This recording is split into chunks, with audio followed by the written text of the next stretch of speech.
of them. You're wasting all your time and money on models. Paint what you have. Hello, everyone, and welcome to Model Club TV, episode 122. As always, my lovely co-host, Scott Johansson, is here to cheer us all up with his comedy styling. Just overall knowledge. Yeah. That makes people cheery. Knowledge? Yes. They like, see, this is the problem. When they watch you and that other moron, okay. Yeah. The two of you have no idea what you're talking about. That is true. I agree. All right. So they get me on, and it's like, now that's a guy that knows what he's talking about. Okay. You're right. You're right. I agree. How are you, sir? How are you feeling today? Well, I went to the dentist today, so I'm also a little sore. And it was funny because they numbed me. They did this deep What cleaning. is he, like 8 inches or something? Yeah. Num, num, num, num, num. For those that were thinking. So anyway, told my sister that joke today. She was like, "Oh my god!" So I remember going home because my mouth just felt like it was swollen. I'm doing all, and I'm realizing, yeah, it's like this lips going up and this one's staying down. What did you have like, done? That was so bad. It's called a deep cleaning. Oh, the scaling. Yeah, that's not. And fun. they dig into your gums and shit, Yeah, and it's like, yeah, we ain't doing that again anytime soon. So that's not fun. Do you have a? I got one of those. Hopefully, the cancer will kill me before the next time. Yeah, that's preferable. I got one of those. We talked about this because your wife got the tooth implant like the same time I did. Did she get the water pick thing? Yeah. I don't know how often she uses it. Are you using it? No, dude. I highly recommend water picks for everyone. They're best. It gets right under that implant. I love it. So if you drop your water pick in the toilet, would you use it? The wand or like the vat that holds the... Either. I could clean out that plastic wand with some alcohol or something. Okay, so if you stuck that wand up my ass, okay, would you clean it and use it? Because, I mean, after all, you can clean it out. No, because the memory of that event is more damaging. All right, anyway. Germs, probably. Yeah, we just wrecked we go right into the show. We wrecked it. Wrecked it. Damn near killed it. We have Num, num, num, num. We have Dave Bennett on this episode of KitCon and Model Madhouse. He didn't even know the name of his own company. He didn't know his email. ModelWorx. Dr. Sin at the clubhouse. Dave's been Dr. Sin, ModelWorx for years. It was a good, fun interview. I had a good time. Dave's a good guy. I'm going to do my best to edit the least amount out of that because... Yeah, you got out of hand. Okay. You stay till the end, everybody. That's all I'm going to say, because I'm sure there's going to be some good stuff there. Might be something at the end. Because I was on a roll. That's because did you fall down the stairs again? And Jason's mom isn't even fat, but I was on a roll, okay? Anyway. Cinnamon roll is what you were. Cinnamon roll. I bet you don't even like cinnamon rolls. You're right. You're such a fucking weirdo. Oh my god. But I like close-up toothpaste, and that's cinnamon.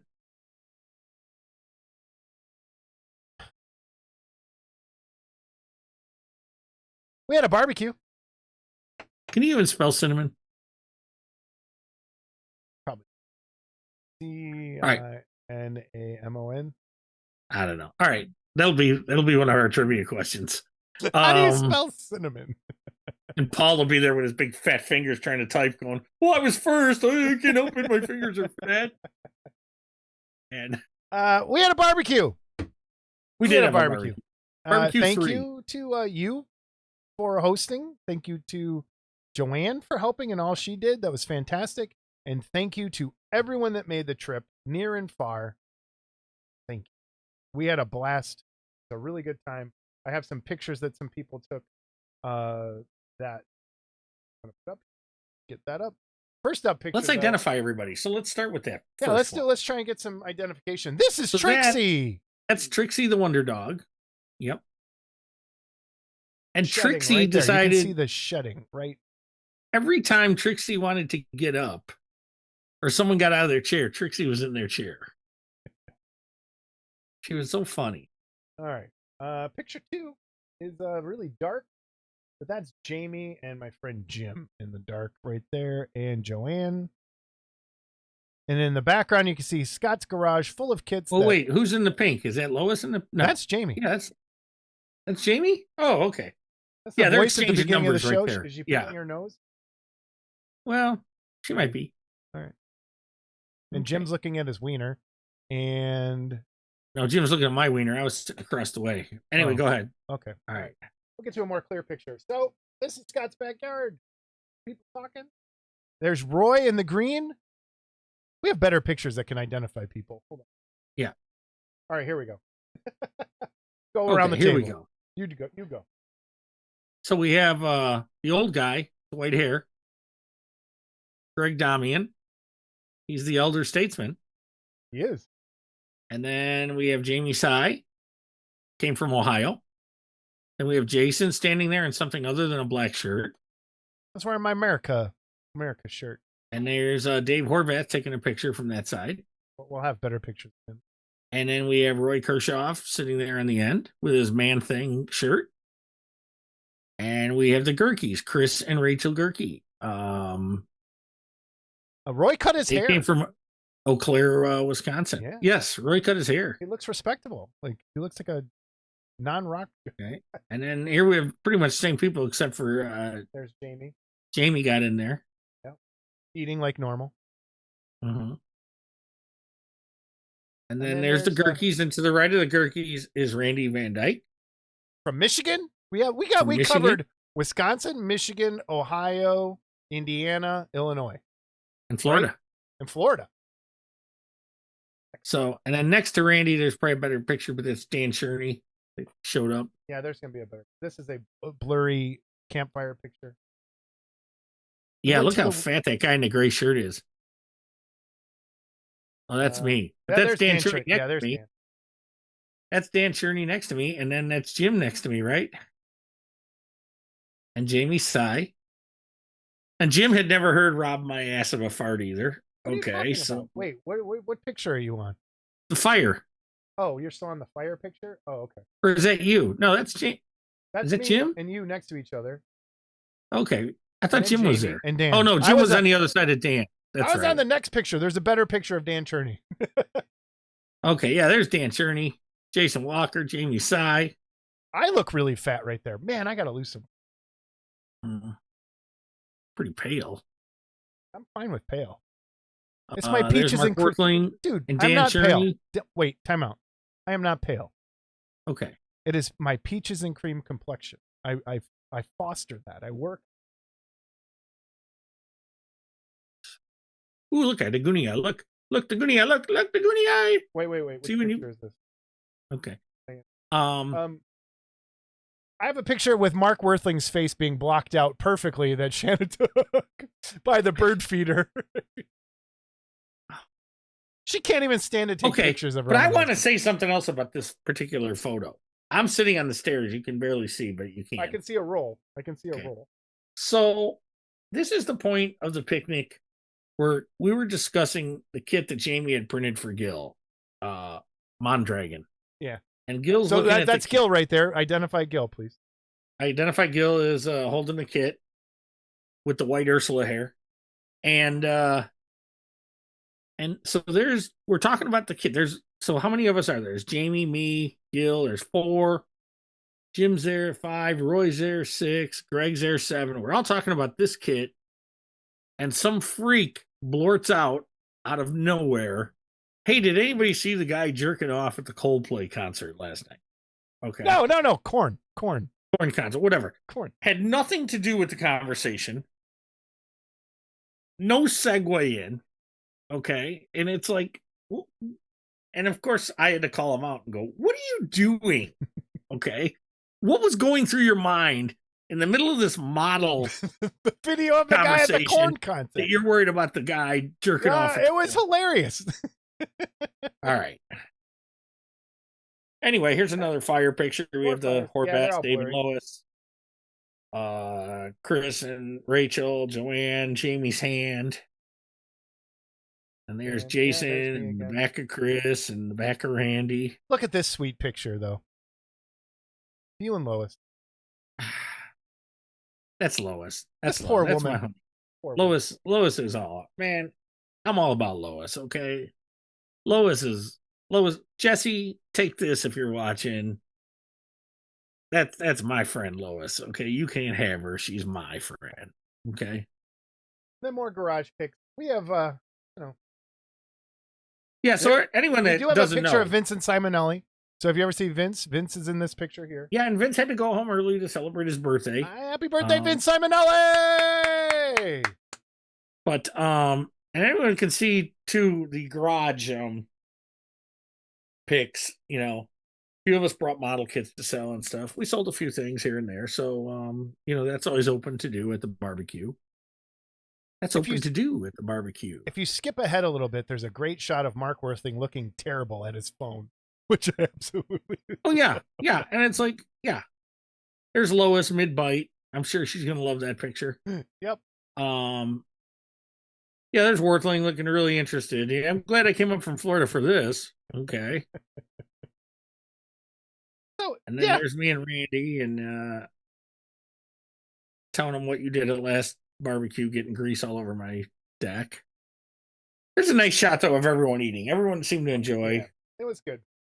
Good time. The food, and yeah, is it the biggest crowd ever? No, but it's our people, and we love every one of them. And I hope, and it grew this year. There were more people. And well, I think it was our biggest barbecue ever. It was. No? Yep. It absolutely was. And I want to thank those that brought us things. Dan Cherney brought us some nice gifts. Vince Simonelli brought us some nice gifts. Yeah. Everybody. There was a lot. And everybody brought us some nice gifts. But I'm going to give a special shout out here to Roy Kershoff, who apparently pays attention when he watches. Okay. He's the one person. And he's one of our longest listeners. One of my favorite Aurora kits that I did actually own one, but never when I was a kid, was the Godzilla's go-kart. And when I first saw the pictures of it, and I think it was Model and Toy Collector number 6, I said, this is it. And, you know, we've all heard the story years ago. I did, you know, resin recasts of this, which I don't even own one. But Roy built and painted this kit and presented it to me at the picnic, and I thought it was just really, really thoughtful, and I love it, Roy. And it's got a space there on top of my bookcase next to this fake Godzilla's go-kart ad that I had up there already. So and again, I got some other fantastic gifts from some other fantastic people, and I appreciate everyone. But me too. I thank you, everybody. I really liked this one. You know, this was just a really thoughtful thing. So thanks, Roy. Yeah, that's awesome. And it's a great build-up too. He also brought, I put it up on the Facebook page online that day. He brought his creature from the Black Lagoon kit as well to show. It was awesome. Mm-hmm. I'm thinking next time, maybe we do that. Do a little, bring a kit you painted to show. And do a little, we'll have like a little gallery or something. Man, I wonder if we could get everyone to paint the same kit. Ooh. And do a little contest. Well, I gave out those busts, those little busts. Maybe people could paint those and bring them. I don't know, Vince, I got to send you some in the mail. I got a package coming. So thank you again, everybody. Like everyone that helped out, everyone that came. Yeah, I mean, the Worthlings came. Now, I had to entertain him for 3 days, and, you know, Mark wears on you, let's face it. Okay, but I mean, it's... Imagine how Shanna feels. The Worthlings came, Shanna and Mark came, and we all went out Saturday night and for dinner, and then I went out with them again on Monday night. So, Jamie Sy came. Thank you to Jamie Sy. I think Jamie Sy, who came the furthest? Jamie, I think. Maybe. Well, if you don't count the Worthlings from Florida. Worthlings, they flew. I'm driving. And I don't know the distance that Roy comes compared to Jamie, but yeah, they came far. Everybody did. I love it. Jamie came back the one night here, and we watched a pretty good movie And we talked about this on a Model and Movie. One of the worst movies I've ever seen. Brian can STFU because he has no idea what he's talking about. Squatchers is terrible. It's terrible. Jamie and I could not believe how bad this movie was. The one we watched before that was pretty good, like Visitor from Beyond. And Brian liked Squatchers? He loved it. Yeah. I was like, what the heck are you That's talking because he's a Sasquatcher. That's why. I agree. So, again, thank you, everybody. It's one of those moments in the history of this show that makes me like happy we do the show. There's other days where I'm like, God, man, this sucks. But there's days like that I'm just like, this is cool. We have a cool little family, and it's kind of like what we're going to hear about in this episode with Dave Bennett and KitCon and their area. I'm going to give a shout out.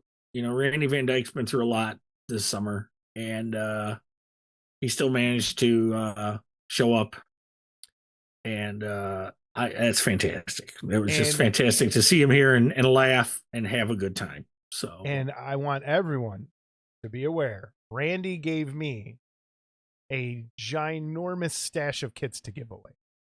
So in the next coming episode, there's going to be some Randy Van Dyke collection up for grabs. And these are not prints. These are actual vintage garage kits from different eras and some newer things, some older things. But there are some gems in there, and they're coming. Thank you, Randy. Thank you, Randy. We got some great... The prize closet is once again full. And awesome. I can't wait. There's some cool stuff to give away. And you're right. Randy, thank you for coming. We appreciate it. Real quick, too, as I've shown, there's tables for the picnic where we have stuff for sale.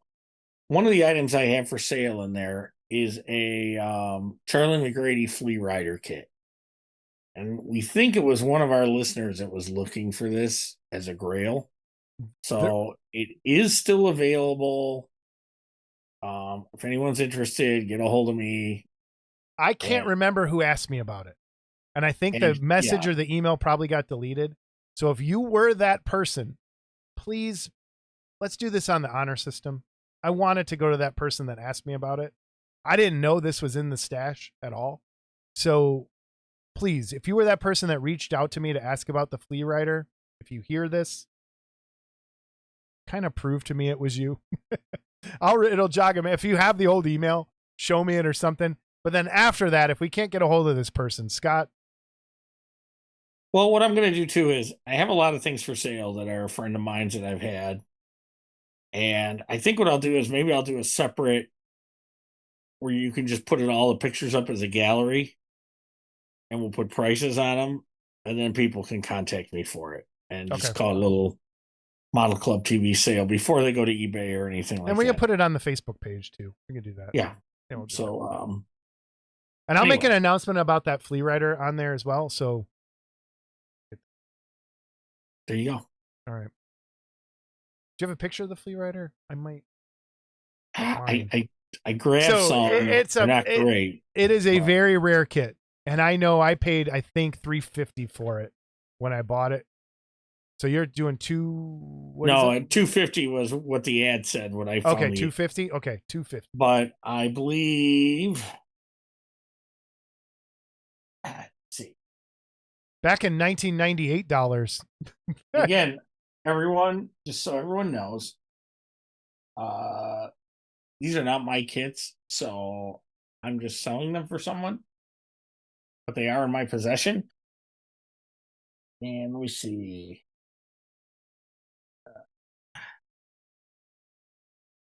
Just trying to see what he had at a price for that before I open my big mouth. $350. I was right. Yeah. $350. $350. It's a very expensive kit. It was, and I don't want you to think that this Scott's friend is trying to rip anybody. That is what I paid for it back in 1998. I remember answering an email by substitute teaching during my first teaching job for that kit. Man, because I bought it from Charlie at the show, but then he had to cast it afterwards, and it took forever. Yeah, because that was all right. Anyway, moving on. Moving on. I feel like I don't know. Scott, I'm getting to the point where we might have to go one a month. Things have slowed down dramatically, but I don't know. But this episode, we wanted to get this in with the KitCon stuff and Dave Bennett and everything, that's our guest. There wasn't a lot. Scott and I looked. There isn't a lot of stuff for news and reviews. We have one thing we're going to talk about, and then we are going to move on to our interview with Dave Bennett, because it's a really great interview, and it's pretty long, so it'll take up most of the rest of the show. We have a couple emails and things at the end, and some stuff for the gallery, like usual. But it's going to be a little shorter, our segment today. But the first thing for basic, let's say we won't even call it news and reviews. We'll do a little kit spotlight on something coming out, because this pops, finally. Scott, introduce it while I push the button. So this is the X Plus Universal Monster Wolfman, and it was sculpted by Tony Cipriano, and we have shown it already. But this apparently is the finished product, and I think Cult TV Man, he's got a price already. I haven't looked, but I've already pre-ordered it, so whatever it's gonna be, it's gonna be. But again, a nice, really cool styrene kit. Now, of course, I'm interested to see how X Plus cut it up to make it difficult for us. To answer that question, that picture. Oh, there, I see it now. It's there. Yeah. So I want to talk about that. We have to talk about a couple things. Now, we don't know if Tony's hands are on the final piece, right? No, Tony sculpts it, and they do whatever they do. They make their changes. And if I swear, I want to go back and get an old picture, because this is what I was talking about earlier. The face looks different from the initial first pictures I saw, unless I'm totally mistaken. Looks like the face. I'm not changed. sure. So you guys, the people at home, can't say, but on slide 27, that's pretty close to what I've seen. I think it's just the paint. Okay. To be honest with you. Right. But I think that's pretty close. And I like it. Dude, and that's what I want to say too. I think this might, and I think I said it before, this might be the best Wolfman kit. Can you think of a better Wolfman? Now, you know I'm friends with Tony, and if I say I can, I'm not going to be friends with Tony anymore. Well, well, no, it's not, let's be honest. Okay. So I'm going to be honest. For a styrene kit, this is by far the best Wolfman kit. What's the best resin Wolfman? I love the pose on this. I love the pose. Yeah, I do love the pose on this. There's a Jaeger one that was produced by Six String, where he's standing next to the tree, that I'm real partial to. Yeah. I'm partial to the Jaeger's first one, the Tippy Toe one that Forbidden Zone re-released with the base. Yes. Okay. So I'm really partial to those two, because those two are really nice. But this is just as good. I like this just as much. I love this. I love the pose. Like this, it's just creeping through the wood. I just freaking love this. Out of all the X Plus things, I think this might be my favorite. I was just going to say, I think this is my favorite so far. Next to the Bride. But man, this thing is so cool. Let's talk about the part breakdown for a second. And it doesn't look ridiculous. No, it looks like at least all the fingers are in one spot. You have to glue fingers on. So yeah, that's good. And the good news, although look, the pocket pieces are separate.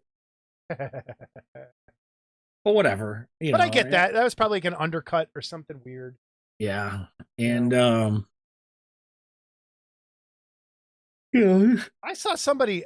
Who was it? I would have to ask Tony to see what they changed. But it looks pretty close to the pictures of the original sculpt we've been seeing. I think you might be right. I think it might be the paint change the face.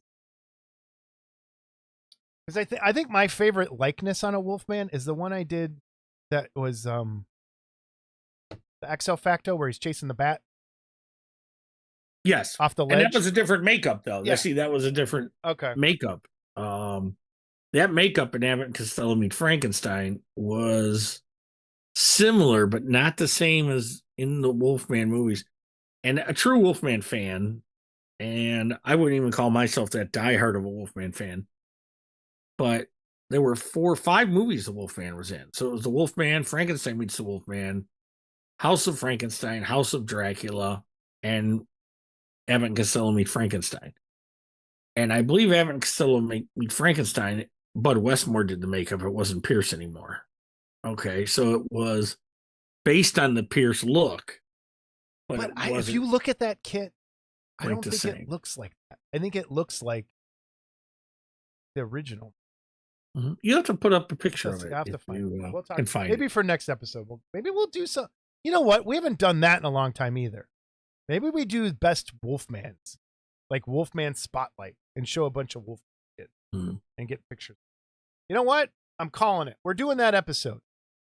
Everyone, if you have Wolfman build-ups, we're going to do a gallery special for October at some point for Halloween.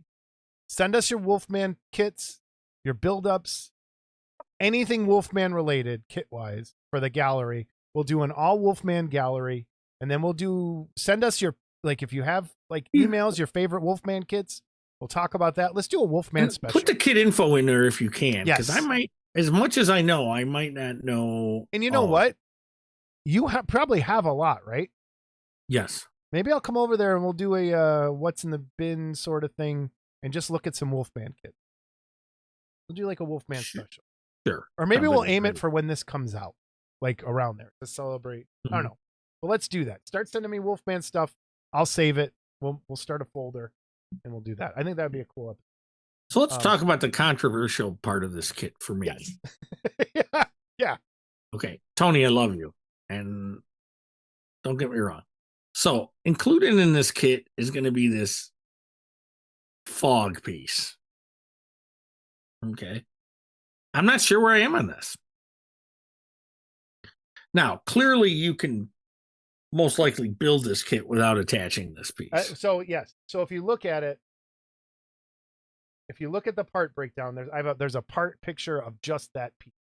And it looks like you don't have to add it. And it looks like there's a key on the left side that of the tree, tree somehow.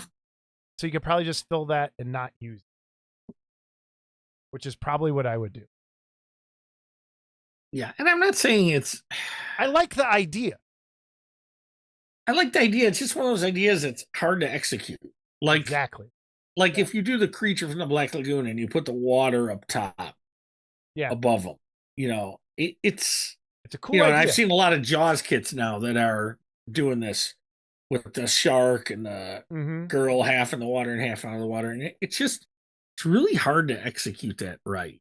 And it's not that there's anything wrong with the way this is executed. I don't know. It doesn't. But yet I like the idea. Like fog is what it is. Yeah, the idea though I like. So I think the best way to do it is not attach it and then get a little fog machine or add some smoke and take your pictures with some smoke like on the bottom. Like you can get those like low fog things. I love the idea, and I don't, like you said, I don't think it's a bad idea at all. It just, and I don't think it's badly executed. No. You can only do so much. It is what it is. To do it in plastic, it's never gonna look like fog. You know? But the kit itself. Love this kit. I love it. And I'm looking forward. Did they release the box art yet? No. That's what I want to. But man, well done, X Plus again. Well done, Tony, and everyone else, and all the other sculptors that are involved that we don't know who you are. Yeah, if they modified or not. Yeah. But I'd like to know. As we found, they will. So man, it is a cool piece. But right. Yes. One more thing. And I don't know who painted this. Probably Yoshio. Probably. Okay. Dude, we gotta get Yoshio on.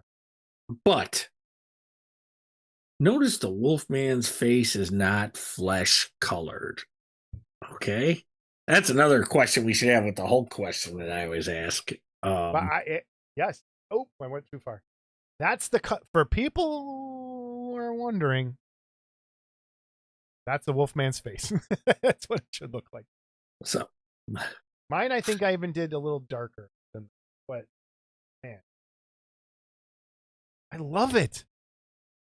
Can't wait. The cool. Well, have to do a what's in the box. Yes, we have. Maybe we'll do a double what's in the box like we did though. Yeah, because that works so well. Yeah, maybe I'll just do one. Maybe I'll come over. We'll film. You know what's going to be fun about this kit? If someone wants to. Okay.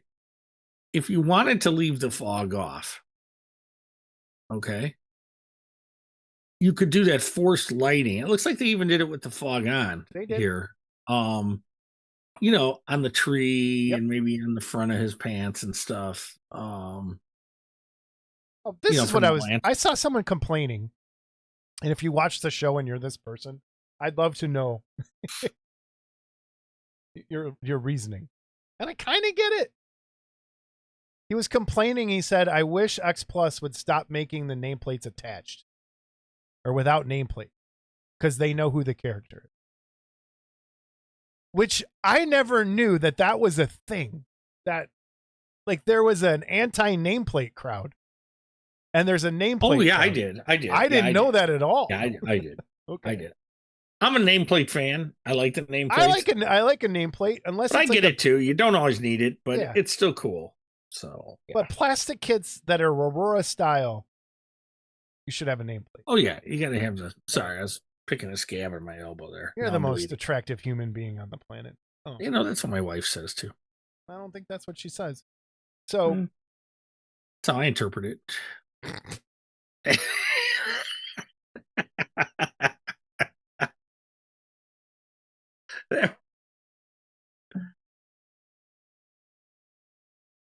Jason, where were we? We were out having pizza with the Worthlings. And I don't, for some reason when Mark's around, I'm like on. Okay. And, you just make his head spin. You just make his head spin. And Jason just gave me a backhanded compliment when he says, remember what you said? You said, geez, how does your mind work that it's just so fast that you just pop this stuff out? It's, you know. You're a... Talent. The word you're looking for here is talent. I was going to say idiot savant, but it's not that. It's a... comedy savant. A comeback savant? I don't know. It's something. There's something. You're on the spectrum for sure. I'm on spectrum now. Great. And that spectrum is the comedy. Yeah, well, I'm not bumping my head. That's stupid. Which was the highlight of the picnic. Jason walking around saying, you see my dent? Want to touch it? And I don't think he had any takers for touching the dent. Did you?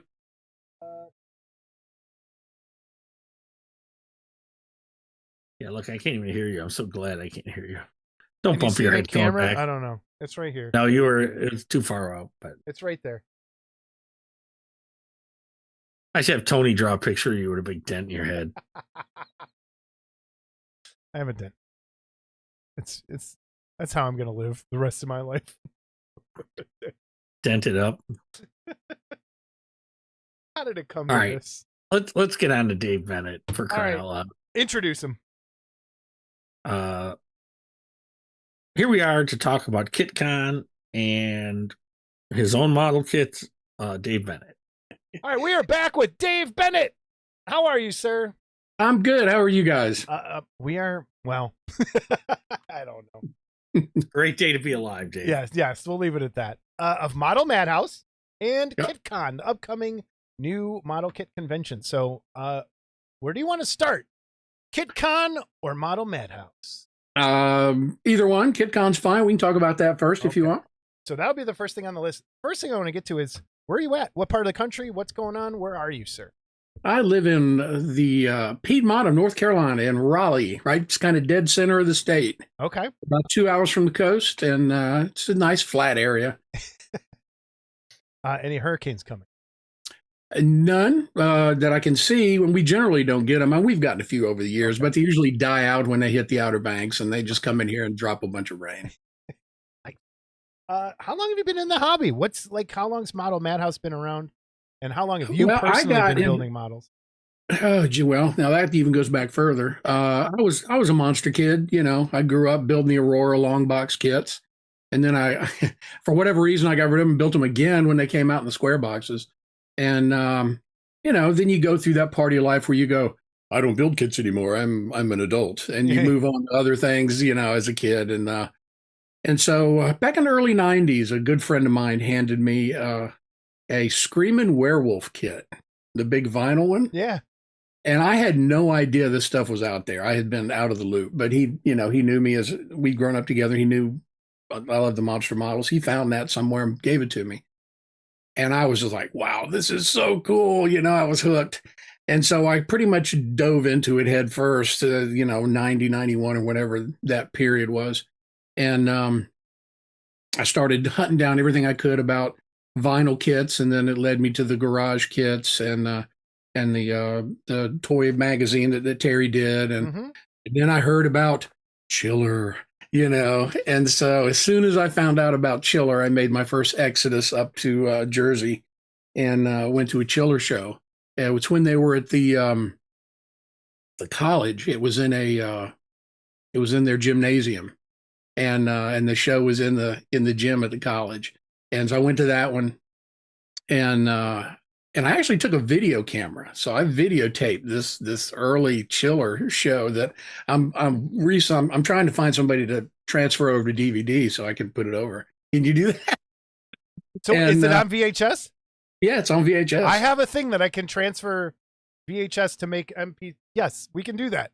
Okay, great. Yeah, that'd be very excellent. I got the first year I went, and then the second year I went, I took the camera again, and the second year was still in that gymnasium, and it was weird. I mean, it was strange. I'd never seen anything like that, but it was very much for me sensory overload. It's like, this is the coolest place in the world, all the great toys and all these new models, and it was just monster geek heaven. So I had a blast. And did you meet Ed Boakley that year? I did not.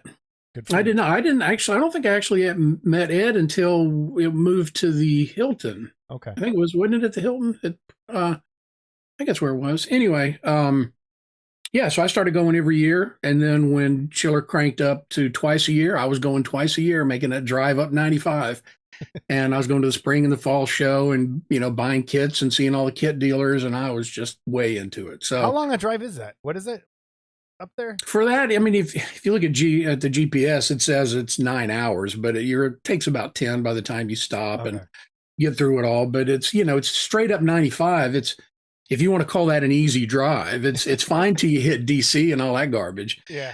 But, and then going around Baltimore and then trying to get into Jersey. So, but it's pretty straightforward drive, and I didn't mind doing it twice a year. And we'd barrel up there and check it out and come back. When was the last time you were at Chiller? That is a good question. It's probably it's over 10 years. When it quit being a kit show, and became more of an autograph show, and I noticed as I was going there were less and less model dealers. Yeah. I started thinking, well, I mean, the other stuff was cool, out of the toys and the stuff that was good, and meeting some of the folks, but it just got to be less what I was interested in. Yeah. And so one year I just dropped off and thought, well, maybe I'll go next year. And then I didn't. That's Scott's theory. That's Scott's theory right there. Once you miss the first time, it gets easier, right, Scott? Yeah, it's easier to skip. I think I first quit going to the spring show. I stuck with just the fall show. I cut that one off, and then I cut off the fall show. And I do miss it sometimes. I think about going back, but what I would go for, I don't know. Now there's so many autographs and it's so expensive. That's not what I'm there. A lot of like that. So, were you a Gremlins person? Gremlins in the Garage? Were you in that group? I got into the Clubhouse. I think by the time I got in the Clubhouse, Gremlins was kind of dying off. It was still around, but I didn't get on there very much. I kind of hate I missed it because when I was in the Clubhouse, a lot of people would reference Gremlins and say, "Well, there's this over there," and miss that. But I was more in the Clubhouse. What's your screen name over at the Clubhouse? You remember the Disney movie Scarecrow Romney Marsh? Yeah. My name was Dr. Sin. That movie scared the crap out of me as a kid. A lot of people have that story. I gotta go watch this movie. Oh, it's great. It's great. If you watch it, watch the full version, the Disney versions. Don't watch the theatrical release. Yeah. It's chopped up.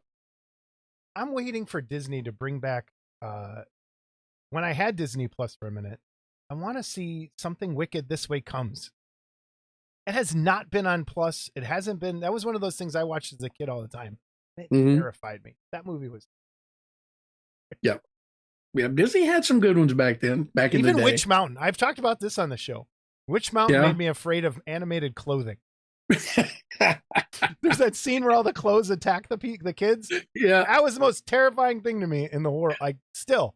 Like, there's that commercial. I think I talked about this on the show. Where the lady's fighting a dirty shirt to get it into the laundry. In the laundry? I can't watch it. I can't watch it. I'm like, any pile of laundry now has a threat factor to it. Oh, there's a lot of piles of laundry around here. This shirt could jump up at any minute. Yeah. Notice how he whispered it. She's not home, but she can watch this. I have to. Scott, anything for it? Because I've been talking. No, I got nothing. See how this goes, Dave? Yeah. We see who's carrying the weight? Is that what you're saying? Yeah. Look, he almost was doing this himself tonight because if this would have happened at 3:15 this afternoon, I was sore. I was like, I don't want to talk. I don't want to do anything. So I'm 3 ibuprofens in right now. So I need some ibuprofen. Yeah. When did you decide? When was your first Wonderfest? Let's see. I think I was at the first one I went to was like Wonderfest number 5. Oh, wow. Okay. Yeah, I've been going, 28, 29, 30 years. So about there. Okay. Yeah. Every year. I think that would have been our first one. Is that our first one too? Our first one. Was it Were really you at the other Wonderfest hotel 5? or was it always at this hotel? It was always at, it was when it was the classic Executive West. Okay. Because we went the 1 year before they moved. Okay. They were at a Holiday Inn, right? Was it a Holiday Inn? Yeah. Well, it was a Holiday Inn then. Now I don't know what it was. Yeah. I remember when I first started going, they were doing the movies downtown. You could get a ticket and go down and watch. Yeah. The first time was Harryhausen. Yeah. Yeah. I was there for that. Went down to see King Kong. Man, good old. So you've been going a long time. Good. Cool. And I remember George Stevenson had his little guy with him, who was now grown up and gone to college and everything else. But yeah, it's interesting to think back to all the people that were there then and that aren't there now, the dealers that come and go and, got out of the hobby. That's exactly what I was just going to say. It is a very rare, there aren't many people that have been going that long and that are still going that long. And just especially dealers. Yeah. I was going to say, so many dealers have dropped off and then new ones pop off and the like Gray Zone, Paul Antonelli. We remember those names and all those people that just vanished. Kit Boy, well, he passed away, but he stopped going for a while too. There's like, I don't want to Puffin stuff, like Puffin stuff. Yeah, remember them? They did good stuff. Yeah, they did a lot of good stuff. So let's talk about KitCon first. Okay.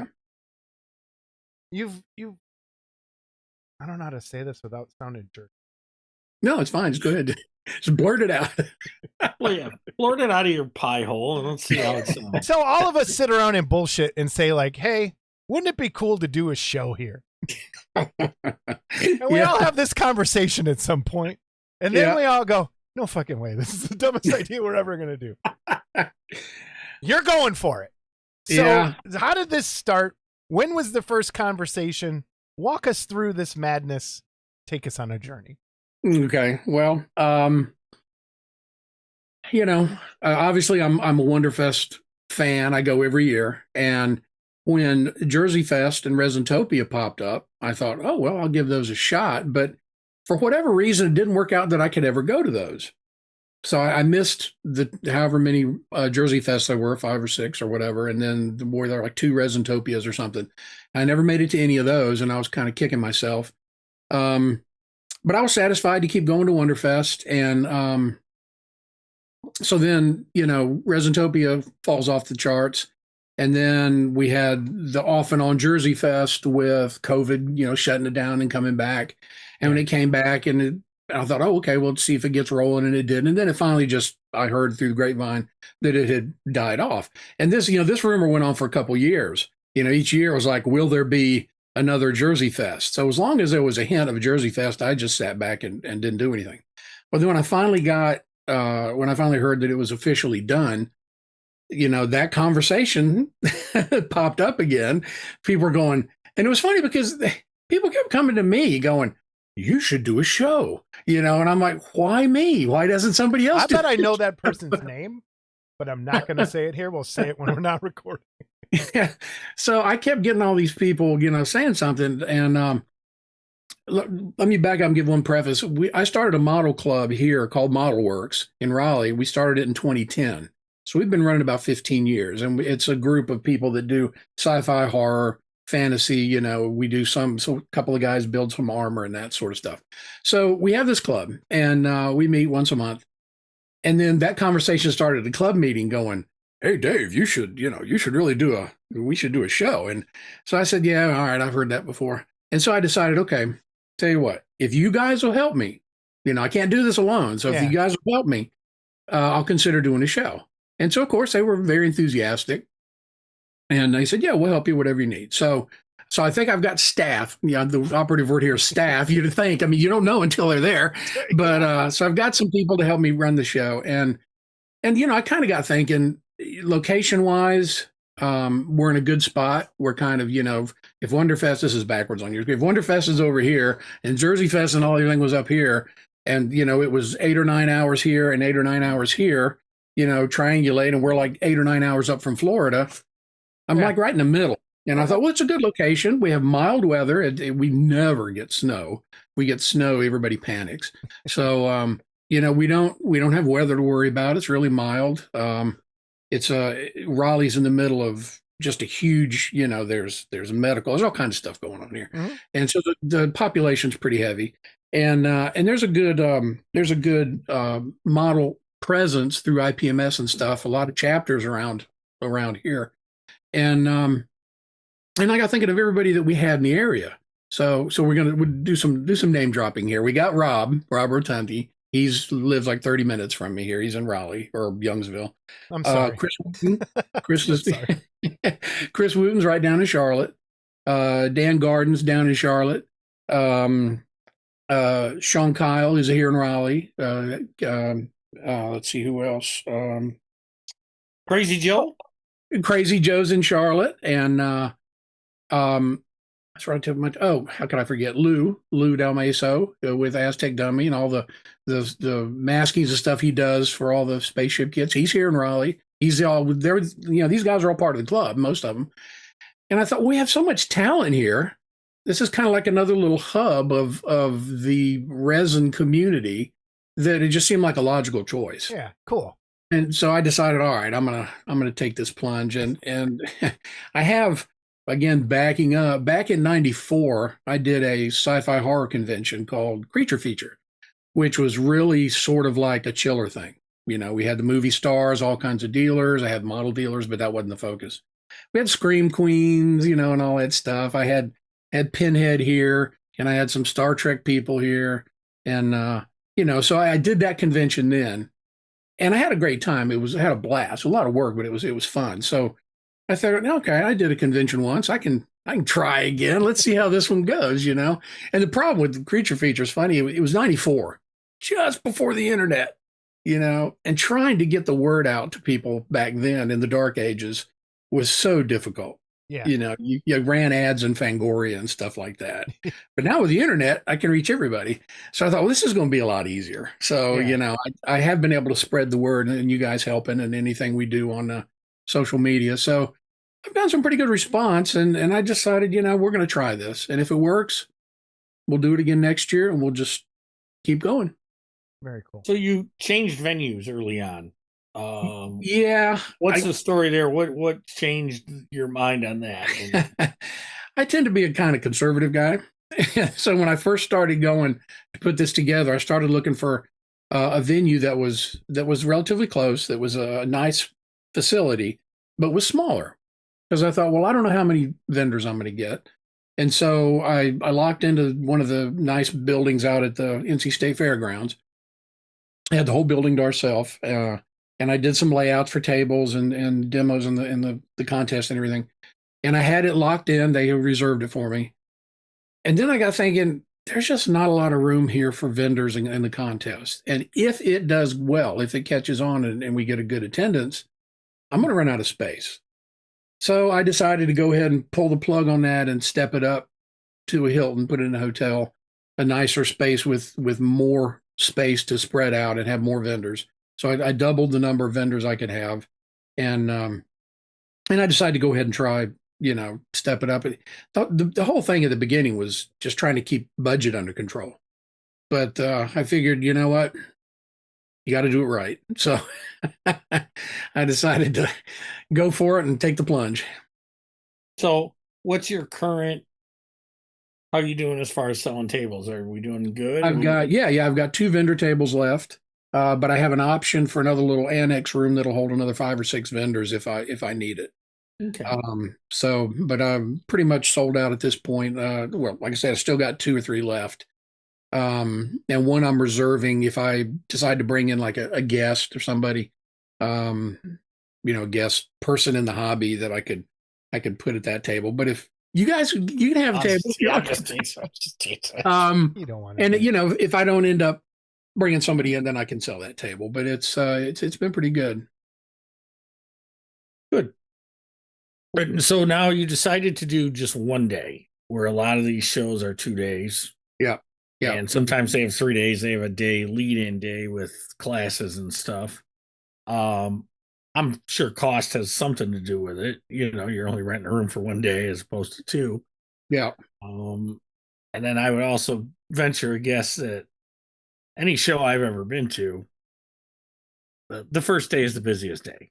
I mean, it's, not that I haven't done well on Sundays at Wonderfest, because I have before, but it's usually Saturday seems to be the bigger crowd. So, was there anything else that went into that, or was it just pretty much those things? It's strictly, 2 things, and you hit on it. It's financial. I mean, I've had several dealers tell me they wouldn't come because it was a 1-day show, and I go, well, okay, that's fine. I can't double.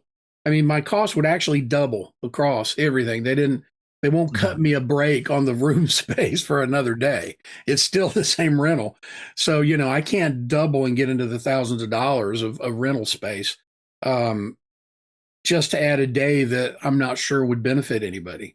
Like you say, everybody, most of the sales seem to go on Saturday. That's what I see at Wonderfest, and that's what I've seen at, selling my kits there, and what I've seen as an attendee for so many years.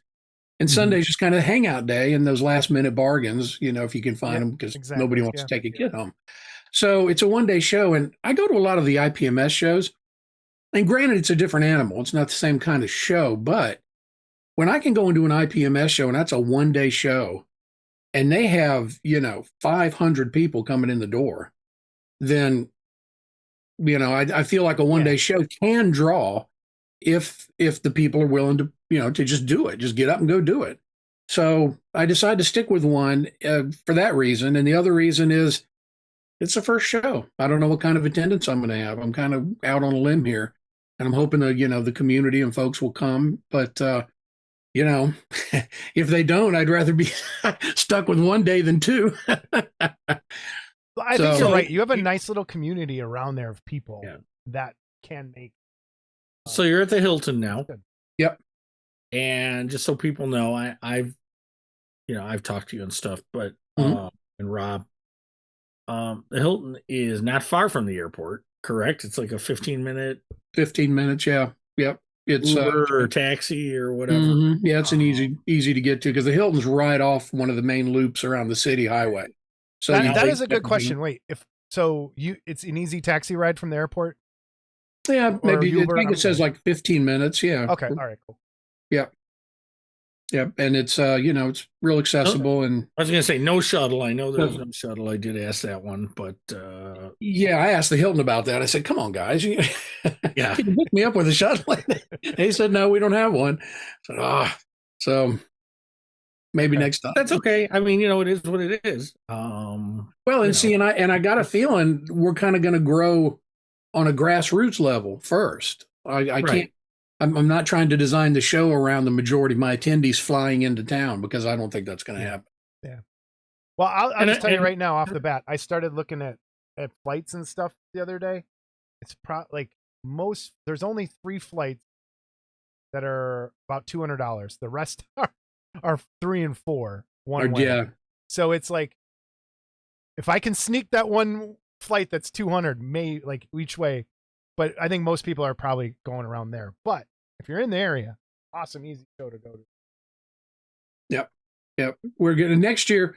I'm going to be positive. Next year, I'm going to move it probably into October and get it away from Thanksgiving. So we're not Just having don't do Halloween weekend. No, because no. this is the Saturday prior to Thanksgiving, correct? Yes, that's right. Okay. That's right. And while that's, it shouldn't be an issue, but it could be for folks who have to get off work or do whatever. They're going to travel for Thanksgiving and they won't, be able to get off 2 weekends in a row, whatever the situation may be. I'd rather make it more convenient. And I just don't like being right on top of Thanksgiving. I love you're doing this. I'm glad you're taking a chance. I'm going to do my best.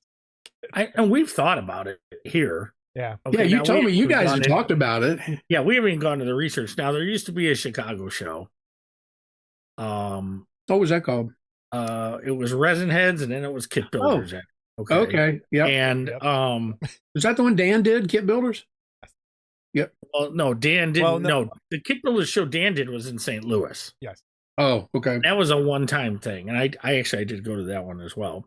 The one in Chicago was when Larry Burbridge had the magazine. Okay.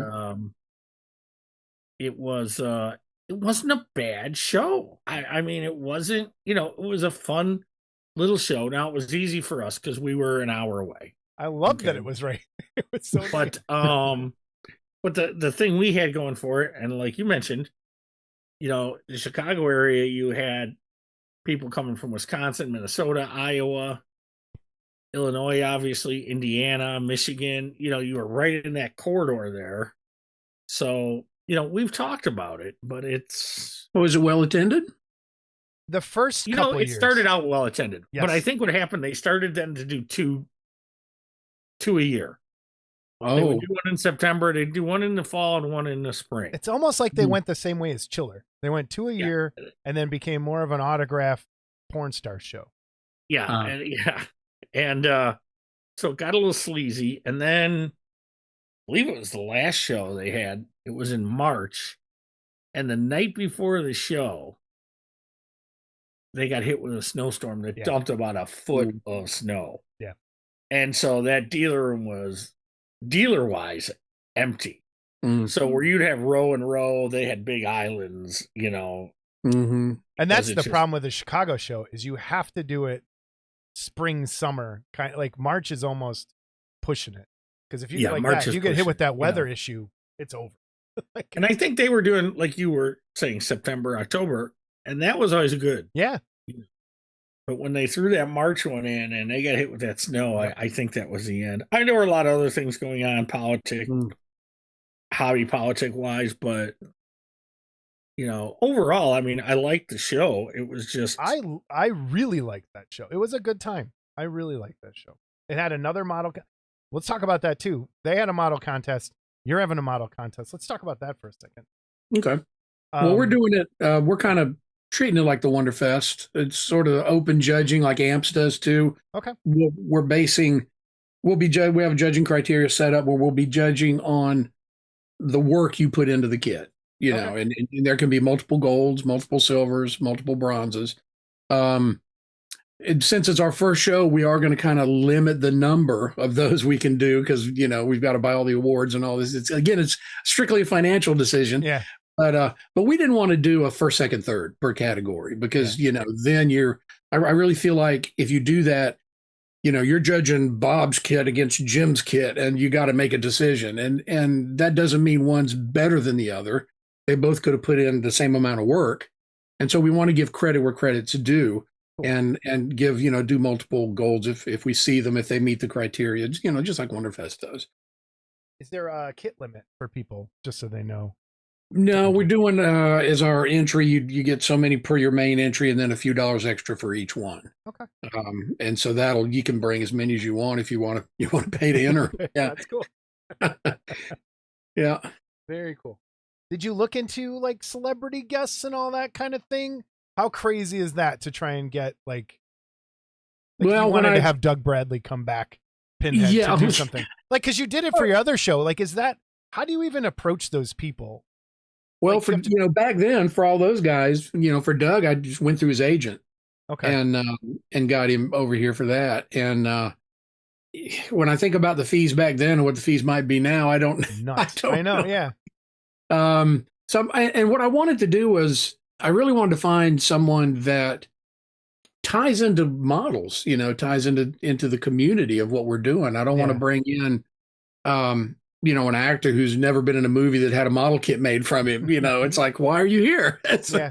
So I'm trying to. It's hard to find somebody like that's not going to cost an arm and a leg, and that is pertinent to what we're doing. I think that's the key. If I can't find a guest, I may approach certain artists that have done horror illustrations and paintings and things, fantasy art Yeah. that could be tied into a film that ties into a kit, that kind of thing. I want to have a thread somewhere that connects all that together instead of just throwing some guy in there, For sure. Well, that's awesome. I wish you all the luck in the world with the show. I think fingers crossed for you. And the Thanks. modeling community, for everybody to have a second show again when we lost the other ones. It's nice to see the community growing. And, yeah. See, the funny thing is, the way after Resentopia, Jersey Fest collapse, what was it? Couple years now, 3 years. Look at how much the hobby's changed. Yeah. With 3D printing and 3D artists creating people and selling or creating their work and selling their stuff online. It's a real different business model than it was, say, even 5 years ago. If everybody's selling online and doing prints and all that, they have no need to come to a show. Right. So is it more about the people or the models? So I think that is a great topic of conversation because we get that email all the time. And sometimes I don't put them on there because they're a little negative, more negative. And I'm a negative guy sometimes, but they're a little more negative. Shut up, Scott. They're a little more negative than what I want. Like, this is always try to be positive, especially that sort of thing. But they're always like, why do I need to go to a show if I can order all the kits online and it costs me an arm and a leg? Is it about the people? What do you think when you think of KitCon? What is it about? Is it about the people? Is it about the kids? What do you think you want to go in that direction? Yeah, it's funny when I first started considering doing a show, and I'm not, don't get me wrong, I'm not bad mouthing IPMS because I'm an IPMS member and I go to their shows. But when you go to an IPMS show, there's 20 categories of cars, 20 categories of tanks, 20, 30 categories of airplanes. There's one category for sci-fi figures, that kind of thing. Yeah. So I thought, like I went to the Nats a few weeks ago up in Virginia, and the genre that we're talking about that I'm interested in, there might have been, a dozen different kind of kits, 2 or 3 only real big figure kits, 6 scale stuff. It's just not represented as well. Mm-hmm. And so I kind of wanted to keep that focus towards that. So to some level, to me, it's about spreading the kits, that are out there that are really cool that people don't see. But again, it's, I guess a big part of it is kind of seeing all the people I see at Wonderfest and come and hang out here and we'll do it again, just in a different location. Yeah. And so to me, I think a lot of it is about the people of the community. Like I said, we've got a lot of us around here, and I'm hoping all of them, even if they don't set up or vend or whatever, they still come to the show. We can hang out. Yeah. And so I think it's collaboration of both. I mean, it almost has to be because like we were saying, you can buy stuff online now. You think back. You remember when a kit was premiered at Wonderfest? We talk about yes, all the time we talk about it. Especially Joe Hudson was trying when he was putting stuff. Like he's thinking about doing kits. I'm like, don't show it online until after Wonderfest, after you debut it at the show. And he was like, right up until the very end, then he showed it. And I was like, no, we want to see it. Yeah, there's that was the best thing about the show, was seeing things you never saw. Even back then, like Gremlins, you could get emailed a picture of something or things people were doing, but it was so exciting to see that new kit for the first time in person like that. It was the same way with the magazines, though, too. Yes. I mean, it was like, you'd see things for the first time in the magazines, okay?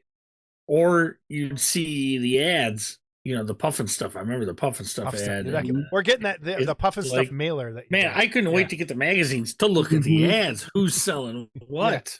And so that was. Well, that was one of my draws for always going to Wonderfest. Was let's go see what's new this year, and I knew I would, I would know of one kit I know I wanted, but I know when I got there I'd find 4 or 5 more. Well, Janice was gonna premiere The Mummy, right? But you hadn't seen it yet. You just knew they were premiering it. Wanted to see it, So it's Remember how big a deal that was? Like, I don't think people understand. When you'd walk into Wonderfest and Janice's table was kind of right there at the entrance. And that was like the first thing you saw. And it was like the craziest, most ridiculous kits. And you'd be like, holy crap, that is cool. And you don't get that. It's like that Dracula bride. I remember when they had it on that pedestal and it was gigantic.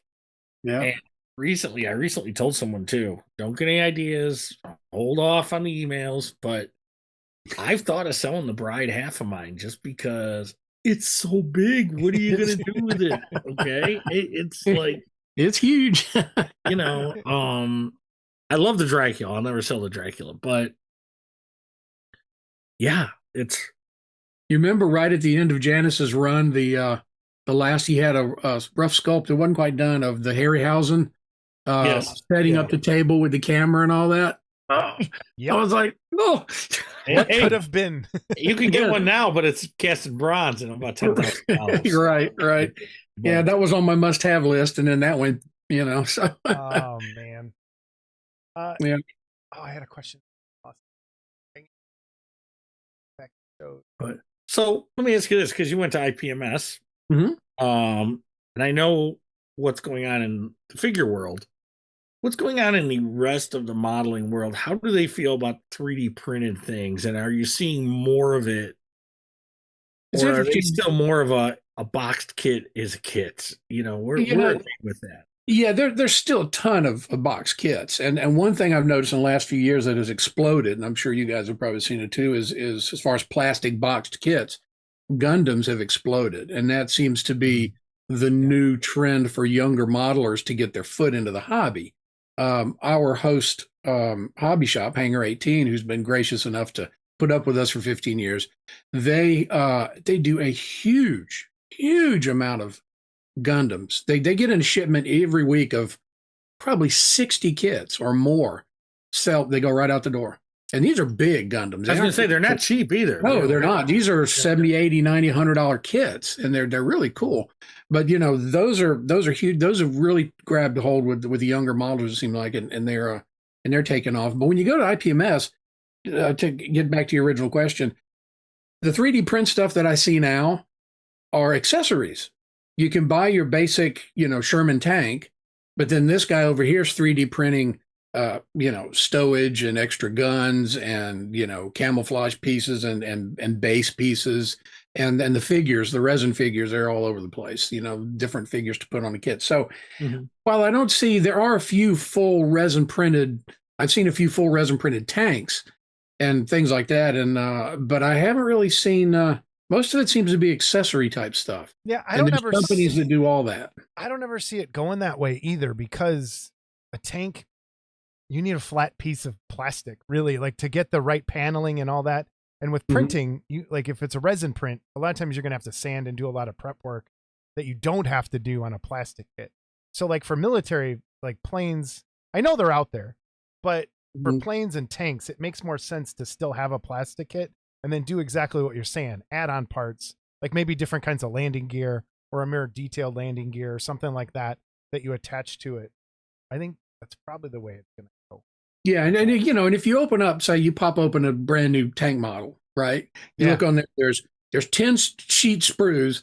There's 1,000 pieces on this kit. And I don't think anybody's ever going to resin print one of those because, resin printing sort of combines, just like the resin pouring and casting we've done for years. You build a whole kit, it's got 6 pieces, but a tank model, no, it's going to take you forever. So yeah, I think that's really, as far as resin printing goes, that's really the only niche they can fill is accessorizing or augmenting the initial kit or changing a barrel or a turret or whatever. Yeah. Back to Gundam for a second. A lot of even the miniature people that people Mhm. like Warhammer figures and that sort of thing. There's like I've noticed their channels. They've been doing Gundam lately, like on YouTube stuff, and Really? getting into painting Gundams and going to the Gundam contest. It's huge. Our hobby town here, that our closest hobby town, most of their model section, wouldn't you say, Scott, is Gundam stuff? Well, they got one Like, whole like it's row huge. section of that stuff. Yeah. It's Really? crazy. Yeah, it's big. That's one of the biggest things going right. And they sell all the paint and the Yeah, the markers. markers and Yeah. Mhm. Yeah. Well, I And know they're great kit. If you, for anyone who has not built a Gundam kit, go get a master grade Gundam. Not perfect grade. Don't go crazy. Don't get the cheaper ones. Get the ones that say MG on the box. You will be blown away at how fun those kits are to build, and like just the engineering on them, like the little plastic bits that allow the fingers to move and the joints, like the way the joint. They're so fun. They're such a cool. Yeah. Kit. Yeah, I worked on one. I built a couple just for fun. There was one, you build all the components inside the helmet. Yeah. Then you slap the helmet on it and you never see it again. It's like, why did I do all this? You know it's But there. you know it's there. Yeah. That's awesome. So KitCon, again, let's just real quick for our audio listeners. I've had the picture up on like the picture up here for us for people who are listening just to the audio version. KitCon is November 22nd, 2025 in Raleigh, North Carolina. The website is www.kit-con.com. That is actually a very fun thing to say, actually. kit-con.com. So please check it out. That people who are listening to audio only. There's the website. There's the information. If you're in the area, if you want to fly in, do it. Like it'll be a really fun show. I think it'll be cool. Who did the octopus logo, Dave? Yeah, who did It was my concept. I had an idea of what I wanted to do. He's our mascot. We call him Casey, and he's sort of the octopus alien, strange being that likes to build models with his glass dome head and his brain inside. I came up with a basic concept sketch, and I turned it over to my brother, who's a graphic artist, and he tweaked it and fine tuned it, and I went through a couple of revisions with him, and that's what we came up with. And now he's our Didn't He's our cost you a little dime. It didn't cost you a dime. Did it? No. cheap labor. Taking advantage of your poor brother. I really like it. And remember good old Nestor the Wonderfester. Nestor, yep. When's the last time Nestor made? Remember they had the puppet. The lady had the puppet of Nestor, like that when they gave out the That models. was Kathy Burns had the puppet. Yeah, Was that that's right. Kathy? Okay, yeah. Yeah. I haven't seen Nestor in a long time. So Well, that's because they replaced Nestor with Dimorphodonna. that's right. Ah, okay. And there's a reason I know that. And what happened? Because to I won the Dimorpho? contest to name it. And I got a free weekend stay at Wonderfest that year because I won the contest. How do you Because manage to it always? was a Dimorphodon, a flying reptile was a Dimorphodon. And they had all the names submitted. And at the time, Madonna was big. So I was like, how about Dimorphodonna? And they picked it. They picked it. I And want never Nestor go back. wrong. I want Nestor now, back. you know what? I'll say this, Jason, too. I think the one staff member at the time that voted against it was Brackney. But That's pretty good. Larry, good job. But yeah, Dimorphodonna. I remember Lee Stanton called me. I was like, wow, you know. Should do a kit of the. What did you say his name was? Casey. Casey. Case? And try Yeah. to keep up, Jason. With Well, the I cans. My actually brain's thought going about it. If it goes well, I thought I might try to do a little get thing. somebody to do a 3D sculpture of him and do a kit, but we'll see. And kind of the idea I'm thinking is again, working on a positive note, that if we do a show next year, what I'm thinking of doing is now that we have Casey's concept worked out, I'd like to work with a different artist each year to do a new version of him. Oh, cool. So it's still the same basic creature, but represented by a new artist in a different way. So each year we'd have kind of a different take from an artist on how he would look. That would be really. So you know what Casey is, Jason? He's a cycloptopus. Yes, yeah. You can use that. Dave, Can I use that? You can use Don't it, give him Dave. a free stay at the hotel. Don't. Dave, you ready? No. Look, you ready? Oh, wait a minute. I think he has more than 8 legs. Well, that's why he's a cycloptopus. Oh, okay. Because he's only got one eye. So it's So the so the tapus is the rest of it, other than the eye. it looks like your mom's. I'm just saying. Oh! Why? We were going so good. I know, and she likes the one eye. Anyway, oh no, I ain't gonna touch that one. She doesn't want to either. That's for sure. Oh god, Dave, I want you to know he started this. Okay, I just want you to know I'm not a it's horrible Jason's human fault. being. I made fun of his dead mom once, and I get this. Okay, and I told him, hey, no problem, game's on. And until he cries uncle, he's I'm gonna gonna keep cry, doing Uncle. that. I'm gonna make you make fun of my mom the rest of your life, and I don't care. For the rest of hers. Or, yeah, either way. Which really at her. Wait, age, you'll can't- stop if she dies? No, Ooh, No, I didn't probably- think so. probably not. Why bother at that point? No. That might just turn on your dad. Who knows? Oh my god. Anyway, so not only have you taken the plunge on a kit show, you also produce kits yourself. So, Yes. let's walk through that. How did that begin? Where'd the name? Give us the name. Give us all the background. What was the first kit you Hold on, ever I'm did? still laughing about my mom joke. I know you are. Okay, Dave, go ahead. Sorry. That's all right. No, it's okay. So, I had the ModelWorx Club. And so we decided, I still like the name, but it wasn't the clubs. I decided to go with ModelWorx Kits.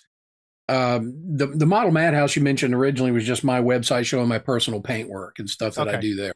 That's the limit of Model Madhouse, just Okay. the website and that. But ModelWorx Kits, I decided to do a kit because there was one I wanted to do and no one had done them, and I got thinking, okay, what do I like in a kit? What would I be after? And so I sat around and thought about it for a while, mulled it over. And the 3 things I came up with was growing up as a kid building Aurora kits. I like the Aurora kits, love the Aurora kits, love the Universal Monsters. So I had to have an Aurora style kit. I had to have one of the classic monsters in it because that's what I grew up loving. And then the third was I like pinups. Everybody loves pretty girls and pinups. So I thought, okay, let's try to combine these 3. So you've got your femme fatale and you've got a monster. Yeah. And so how do we combine all of these to make them an interesting kit? And what I came up with was this idea for a line of kits called Monsters and Maidens. And they would be a scene where, well, like say the first one, the Lost Lure kit. It's not meant to be Julie Adams. Okay. It's just a girl fishing. Okay. And Yeah. she's lost her lure. She's looking at the busted line. And if you look close, and you probably can't see it in any of the photos, but Creature has a hook stuck in him. And so she hooked him and broke the line. And so she's looking around, what happened to my hook? And he's coming up behind her. So it's that moment before, is he going to get her? Is she going to get away? You've got your monster. You got your pretty girl. You've got a lot of fun ability to customize that base and work with it, which if, my build-up shows got a lot of extra parts in it. I didn't just build it straight from the box, obviously, but I added in, if you look, if you're familiar with the Aurora stuff, I added Aurora touches. I've got the rock, even though it's not quite what I originally wanted it, but there's the rock, and then there's the skeletal hand around the side that's under the rock. There is the lizard, the classic Creature lizard that's on the Aurora base, that he's on a stick in the back. And then, you've got the Creature in that. So I'm throwing in some elements of the Aurora kits to tie that in too, to give, pay a little homage to what I grew up loving so much. And, when I first started thinking them out, I planned out like 6 of them. And I've got the problem I'm running into is, what monster do you do next? And how do you create that scenario, the composition? What is the girl doing? What is the monster doing? What is the scene? What is the composition of the kit? And the big thing is I wanted to kind of tell that story. that moment, And so the second one we did was the Metaluna Mutant, the Mutant Menace, and same kind of thing. Again, I try to be film reference on these, not film accurate. I was just going to ask that. So I wouldn't say they're super deformed, but they're a little more cartoony, maybe. I'm going to say comical. They're more comical. Okay. Yes, I'll go with that. Yeah, they're more comical to go with the pinup style. Right. Okay. Exactly. Yeah. Like the creature definitely, his hands look a little exaggerated and stuff, but that when you look, if you were doing a caricature of the creature, that would be the part that you would make big on him because they were so, so prominent. Yeah. So, and I believe Troy McDevitt sculpted the first one, right? Yep, Troy did that one for me, and he gave it over to me, and I did a few tweaks on my end, and we went right into production, and it was I was real happy with it. It turned out to be a real fun kit. On the second one, I decided to. There's so many good sculptors and people that I've known in the hobby for so many years and want to work with different folks. So I used the master Chris Wooten for the Metaluna Mutant, and he killed that thing. He nailed it so well. And then an old favorite of mine is Sam Greenwell. I always liked the girl kits he did with the. I don't know if you remember back all the. Oh yeah, the spider girl and the. Those are some of my favorite kits in garage kit history. Love those things. Love them. And so I thought, well, I want a Greenwell girl in one of my kits. So I had Sam do the girl for me, and Chris did the base and the figure. And the base is, the throne, the chair there is pretty much film accurate, but nothing else is from that point on. And so, we just want to have some fun with it. And again, you've got this 50s looking sort of sci-fi pinup girl about to be attacked by the Metaluna Mutant. She doesn't know he's behind her or whatever. Right. And, she got the goofy ray gun. And the 50s kind of ray gun and stuff. And it's, again, I kind of left it open so people could really customize it if they want. I want to build another one myself and just kit bash it to death, and add all kinds of extra stuff, make it, a lot extra gear and machinery. But that's on my list of things to do. I love the glass block. That's really cool. Yeah, when it lights up, it's really cool in the dark. And we designed it where the mutant is leaning over that one column of light on the chair, so it lights up under him. Yeah. So when he's reaching over, and it may not show up in any of the pictures, but that was the idea anyway. So he was a lot of fun. They were fun to do. It's interesting though that I've had several comments, people telling me, well, why didn't you put the girl from the movie in it? And I'm like, that's really not what I was going after. Yeah. She wouldn't have been nearly as much fun to paint. Right. With the outfit. Right. So will there be more? There are. I have, like I said, I've got 4 or 5 more planned out. The problem is. You're not going to show anything, are you, before the show? No, I'm not going to admit anything. I'm just going to. All right. I was trying to stay. Okay. Yeah, no, I still like the element of surprise. Okay. Like the old Winterfest. I just can't decide which one to do. That's the problem. I want to do one that would be popular, and I've done a couple of little straw polls at Wonderfest. If we did a next one, what monster would you want? And it seems like, actually, if you were to guess what monster was the most popular people asked for, who would you pick? I would pick, it would probably be wait, we're doing sci-fi? No, Universal Horror was that's what I had. I was doing Universal Horror. I would say Frankenstein, just because it's Frankenstein. Mm-hmm. If you hadn't done the creature, I would have said the creature first, because that seems to be the most loved Universal monster design. Yeah, he really is. Yeah, but you have so many options. Like, I'd love to see a mummy. Would be fun. I know what it is. I think it's the Wolfman. So they would all be Wolfman would be, yeah. I mean, he was the most popular. Yeah, they all lend to it. Yep. So it's because there's a lot of cool like pin-up style you can go with Wolfman. And well, and the thing is, I look at it and go, what can you do with the girls? Okay, so you can only do so much with the monster, right? What can you do with the girls? Okay, so like, and again, hopefully I'm not giving anything away, but I look at the Wolfman. you could almost have a Little Red Riding Hood type of thing. I was gonna say gypsy. You gypsy look at girl. a mummy, and you could have, you know, like a Cleopatra looking girl. Dracula, who knows what you could have anything with Dracula, really. Yeah. Yeah. You know, A so toddler. it's, Oh wait, never mind. you know, no freak. Okay. No freak. That ends up being half the battle. I struggle with myself. What is the girl doing? Who is she? What is the character? Mhm. Yeah. And then what is the story? What is the scenario and that we're using to, you know, to put in the elements of the kit? And so that's where I end up scratching my head. And it's one of those things where I got a lot of ideas, but until one clicks, I just keep kicking them around. I like the Well, let me gypsy tell girl you. and a wolf. Okay, if you need ideas, call me, because I found out what Worthling made on the Fey Ray that I gave him the idea That's true. for. Scott is an Okay. idea guy. He is. And yeah. All He's not I so got much was of a nothing. do guy. His He's an wife got idea. a diamond on her hand this big, okay? And I got nothing, okay? Yeah. I'm like the creative consultant for Pestilence Labs for no money. Okay. You're just out of the kindness of your heart. Well, yeah, and it's like this fucking shit show, okay? It's like I get nothing for it. Okay, well, I get his mom once in a while, but I mean, other than that, okay, You get the appreciation of the community. Dave, I'm getting That's anything. right, Scott.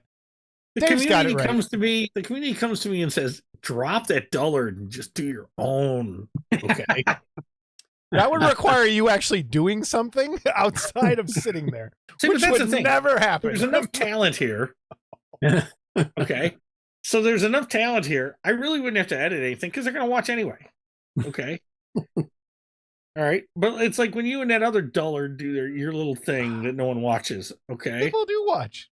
yeah, like what? The same 4 people every Yeah, week. that's fine. I'm Okay. good. So you know, but Uh, you know, so but Dave, I do all this for no money. I'm more than willing to do it for no money for you. You just call Dave anytime. Okay. I'll tap your brain here. I'll pick your brain. tap it with a 45. How about I was waiting for you to say ball peen hammer, but okay. Yeah, well, that works too, actually. That's hey, I'm not the one with a dent in my head, pal. Right, that's true. Okay? Oh, Can what's you this? feel my dent? He's Well, walking sure. around the picnic, Dave, going, "Feel my dent? Look, I got a dent. Want to feel You it? told me to No, tell don't people have to to touch feel your my head. dent. Okay." We're done. So yeah, there'll be a few more of those. And the very first kit I ever did was Jack Burton from Big Trouble in Little China. And I reviewed it for AFM. Yep. And I That was just I did it just 'cause I love that movie. You did a decal for that shirt instead of. I was so when I opened that box, I'm like, he better have a decal in here for this. And there was, and I was like, thank God. Oh man. Yeah. I put it in there, let people know if you want to take the challenge and hand paint it, knock yourself out. Yeah. But not me. Yeah. Oh man. So how did that do for you? Nah, not so well. I mean, Okay. I've still got. I put that one out. Geez, in That's a long time ago. 2018, Yeah. and I've still got, I think, 5 left out of the run. So, but I mean, you know, it's almost sold out. But it's funny. I'll have it on my table at Wonderfest, and people will walk by for the first time they've never been to Wonderfest and go, "Oh, that's a cool kid." To them, it's brand new. Yeah. You know, so.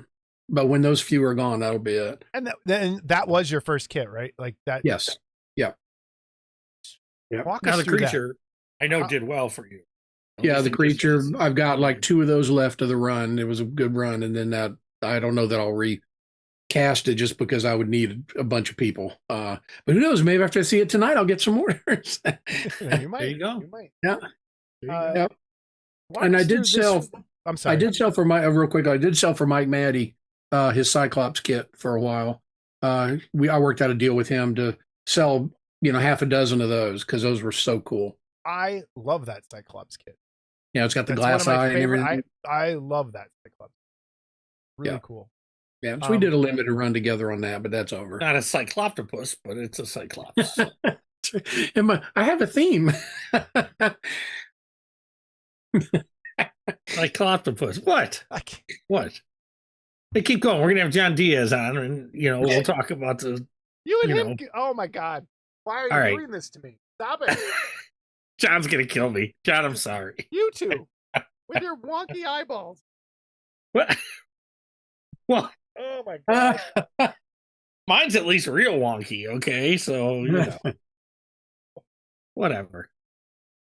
You should see what they do when I'm with your mom. Oh my god, stop it. Poor Dave. He's going to show this to his friends and family, and you're here talking about. You're the one that should edit this stuff out, Yeah, Mister. that's I do everything. I'll put it at the end. I just real quick, for your very first kit, because it's a lot like when you decide to do a show, when you decide like, I'm going to actually put out a kit.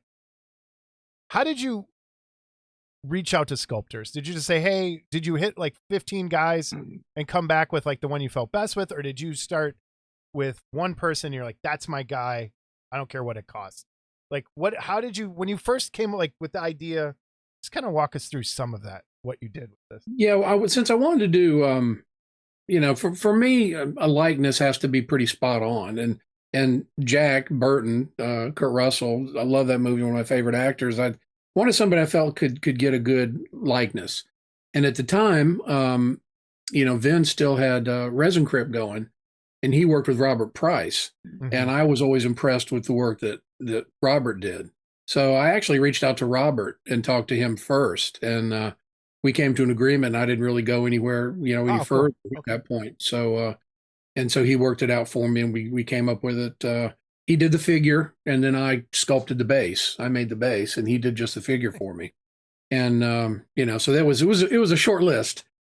So between that first kit and your second kit, what did you learn that helped with the next two? Like, what did you change? Did you do anything different in the producing side of things to make it go easier? Things advertising, how is it different now? Like we talked about, mostly online stuff. The first kit, the caster I used was really good. It was Matt McWhirter, but he got out of the casting game. So when I went back to him again, he said he was not available. And by that time I had gotten to know, I already knew Mark Brokaw really well, and I knew he was working with Bradley. And so I thought, well, he would be my next obvious choice for a caster because, Mark had taught him. Mark is the master at that. So, I thought, well, I think I may have asked Mark if he would cast it, but he wasn't available or whatever. So he turned me over to Bradley. He took care of it. As far as what I learned, probably not much, because I made the kits more bigger and complicated. I think the creature kit had like 27 pieces in it. And whereas the Jack kit had like 6 or 7. Okay. So I kind of went the wrong way on that, but then when I went to the Metal and Mutant, you can see obviously I stepped it back a little bit. But since my kits aren't, 1 or 2 a year, I'm spreading them out pretty much because I'm just, busy with other stuff. Everything's changing so quick. I'm currently working on a new kit, and working with a 3D sculptor, and we just finished up the concept, and it's really neat because it's like today I got the email on cutting it into sections, and so we've got the few pieces, and it's going to be printed, and then we'll go to casting. But I'll go ahead and have a master print that I can start building and paint up, working on for the box art. And then Bradley can be doing the casting and that sort of thing. So, keeping the pieces down, I've learned, to save money that way, to kind of simplify a kit.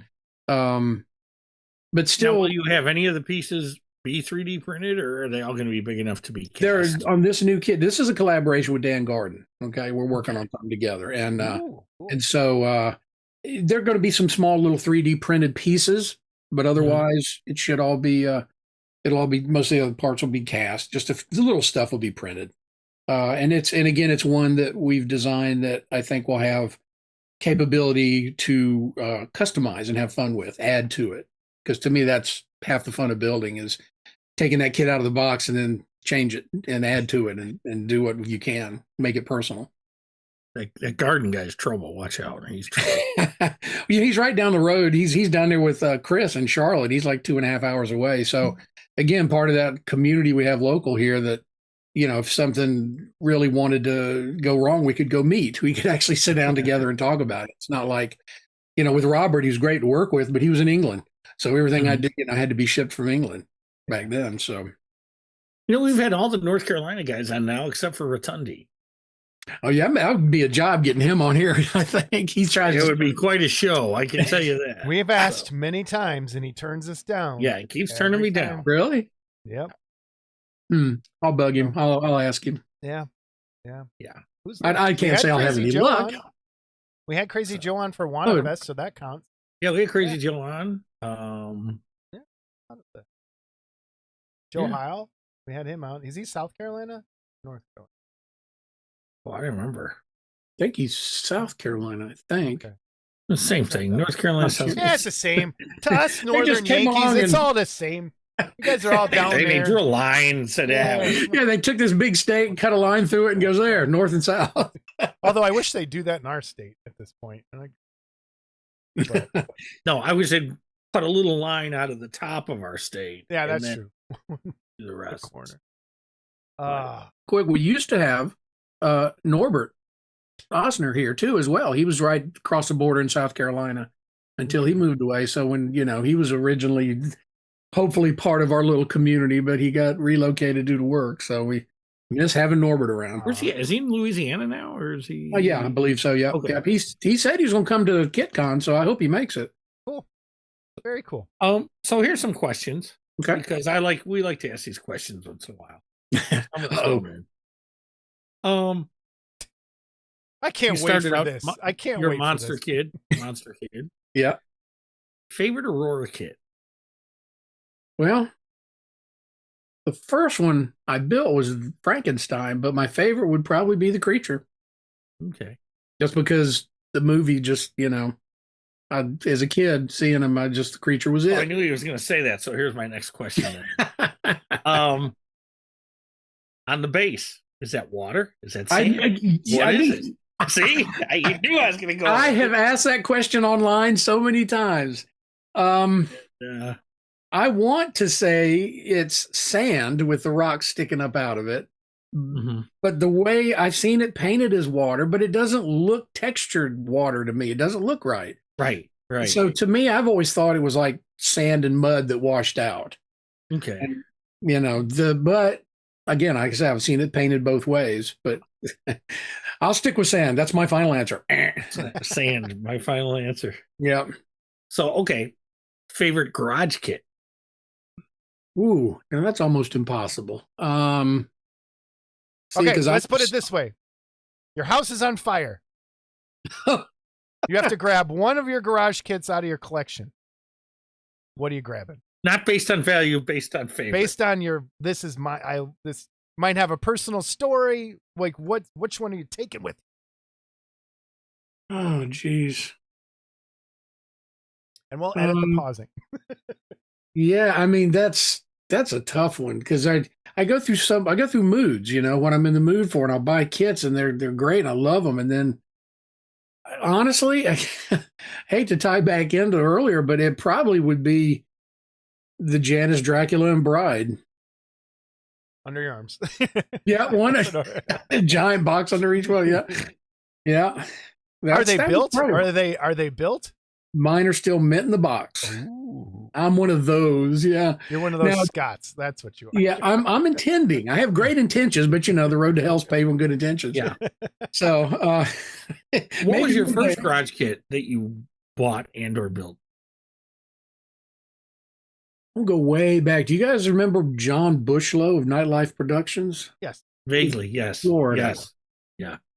I got a kit. He set up when I did Creature Feature in Durham. He came up from Florida, was a vendor, and I got a kit from him. It was a Chris Lee Dracula, Prince of Darkness. Okay. That had to be, I don't know if it was my first, but it might have been my second. It was early on. And then I bought this was when Resin from the Grave was still around at a chiller. They were closed. It was a Sunday. I remember we were getting ready to leave, and I think it was David Grant was working the table. He might have been. I don't know, but they didn't want to take anything home. So I bought like 4 or 5 Resin from the Grave kits. Those were a challenge. And you're still kicking yourself. And I was gonna say you're still hammering chisel on. Yeah, you're still filling pinholes. And you're like, digging cigarette ashes out of it. Yeah, but I think that Dracula is probably the earliest one that I remember ever getting. Okay. Yeah. Scott, other question? No, I just like to have fun and throw those, questions out there. Do you paint superhero kits ever, Dave? I did a few for people as commissions, but I never did them for myself because I knew I grew up reading comics. I loved them. I still have all my comic collections. Got like 35 boxes. Okay. I got like 35 boxes of those, and here I we knew go. I knew if I started painting superheroes, that's all I would do. All right, so here we go. So let's talk about the Hulk. All right, You're painting a Hulk model with the mouth open. Okay. What color are the gums? Are the gums? I'd probably go with a shade of green. I mean, it's the flesh. Correct answer. I knew I liked Mr. Bennett. Correct answer. Yes.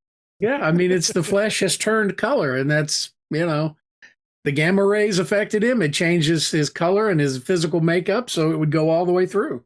That's right. But to say if I saw a Hulk model with the mouth open and it was painted red pink, it wouldn't bother me. Oh, it bothers the shit out of me. I guess then it makes it look like Jason Hulk got up and put on his green makeup. Look, Jason wants to know what color the taint is. His taint would be normal green. It'd be green. Now, She-Hulk, it would not be pink. It would be green. All the flesh is green. Nothing green. I'm just going to tell you right now, okay? I'm not touching nothing green. That old Eddie Murphy bit, this shit is green. Must be something wrong with it. Yeah. Okay. Okay. We're done. Oh my God. What is wrong? This is why people watch us. I'm overly tired. I know. I'm just wow. We went to the Hulk's taint. That's new territory. Wow, that is new territory. Yeah. I wonder how big his taint actually is. Probably like. I wonder if his taint might be the soft spot. That's how you destroy the Hulk. That's his weak spot, right? Yeah, give a good shot to the taint. Yeah. Okay. This probably won't make the interview. This is probably going at the back. But there's always those aliens where you got to like get under the armor, right? So this is uppercut. Yeah. Oh, I'm sorry. We're going to end on that note, but that's oh man. All right, let's do KitCon again. One more time. November 22nd, 2025, Raleigh, North Carolina. www.kit-con.com. First annual. We wish you all the luck in the world, Dave, for this show, and everyone attending and everyone who's going to be vending there. I hope it's fantastic. And I appreciate it. You guys have been plugging it. And I really, really do appreciate your support. Plug it up right until the day. And if you need anything else, and if you want to come back on, like the show, what would be the show before? Like the end of October? Or no, middle of the 15th episode. Middle of November. In November. You want to come back on and do a little update or plug? That'd be great too. So anything you need. Yeah, just let me know. Be glad to. Cool. Maybe a Cyclopticus shirt. Well, we are. I was gonna say Cycloptopus. We are going to have T-shirts with Casey on it, so we're going to put those up on the website shortly. But all right, very cool. Yeah, I appreciate you guys having me on and taking the time to chat with me, and glad we finally got to do it. Anytime, Dave. Dave, one of the nicer guys in the hobby. I can't say the nicest guy because Paul will get mad. So Dave's one of the nicer guys in the hobby, and we sat down for a long time at Wonderfest and just shot the crap about different stuff. And good way to pass the afternoon. Yeah. And then real quick, if anyone wants to buy a lost lure or anything, how do they get a hold of you? They can reach me at info at ModelWorxKits.com. It's a trick question. The trick question. Yeah. Or they can. You threw them off on that one, huh? Yeah. That's something I would forget. We will have all the contact info down below if you do want to purchase anything. And Dave's also on Facebook, if I'm not mistaken. You can find me on Model Madhouse, which is where I also put all the ModelWorx stuff too. And there is a KitCom page. You can reach me there. Awesome. Thank you, sir. Have a great evening. Thank you for joining us. Thank you so much, guys. I thoroughly enjoyed it. It was fun. No problem, Dave. Thank you. Take care. We'll talk to you soon. All right. That was fantastic. Dave, thank you so much for joining us. Everyone, please head on over to kit-con.com and check it out. If you're in the area, please attend the show. If you can make the trip, please make the show. Look, it's exciting. Scott, so much he's yawning. I think it's going to be a fun show, especially it's a lot like the barbecue. People in that area are going to get around, have a good time, talk about models. And that's mostly what I think some of these shows are going to be. I forgot to ask him because he mentioned IPMS shows a lot being one-day shows. Those big one-day shows, are they more contest shows or are they vendor shows or are they both?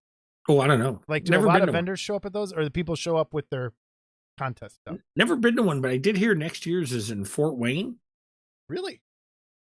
Indiana, which maybe we'll take a road trip. That's a lot closer to Madison, I think, or is it? No, actually, no, it's probably it was in Madison last time when we thought we were going to go and then we forgot. Yeah, and it was in Milwaukee, I thought, not Madison. Or Milwaukee, yes, that's right. Okay. We couldn't even make it till Milwaukee, and now we're going to Fort Wayne. Hey, I didn't even make it to Kalamazoo. Okay. True. But Fort Wayne would be like a nice halfway point. Yeah. To meet Jamie and Brian. Yeah, all those Midwest people. Yep. Not that I want to see Brian. Let's just lay that out there the way it is. Okay. But yeah. Squatchers. Jeez. Sasquatcher or whatever his name is. So, all right. We do have a couple emails. All right. Greeting from Matthew Cook. Greeting from the other side of Lake Michigan. I enjoyed your show this weekend. Sadly, I was not able to attend the barbecue due to an illness in the family that had to take precedence. Hopefully that won't be the case if you ever decide to host another event. Scott, are we doing another barbecue?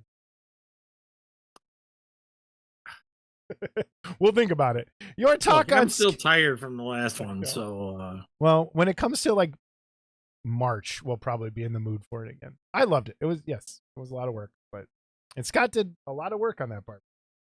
I appreciate it. Thank you, sir. Kind of like I do on the show here.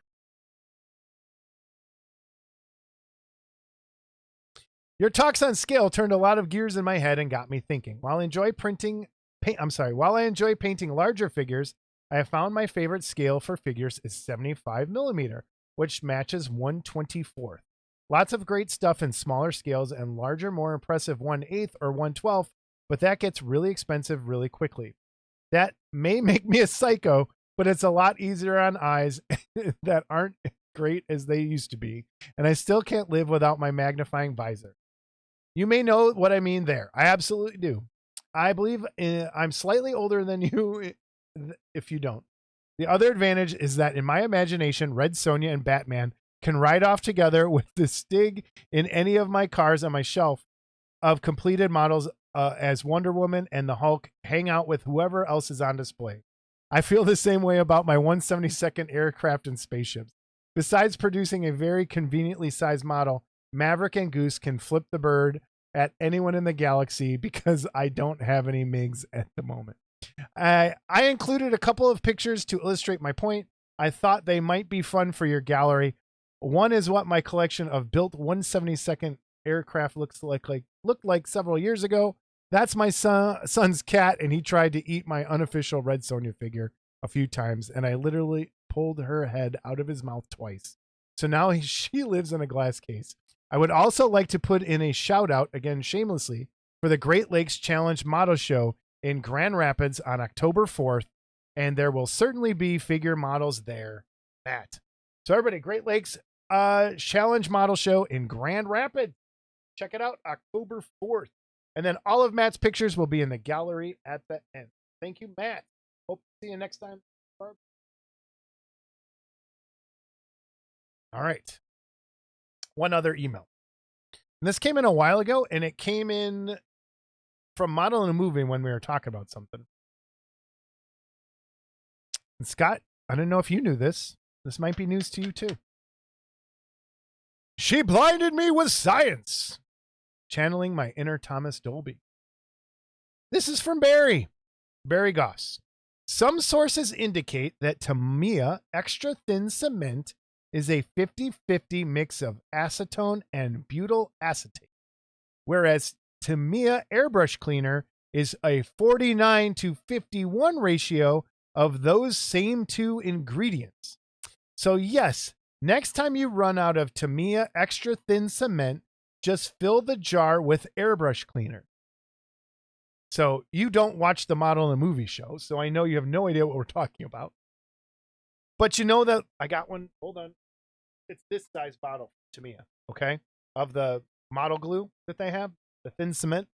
Someone was saying on a YouTube channel that the airbrush cleaner that comes in a bottle like this is the thinner,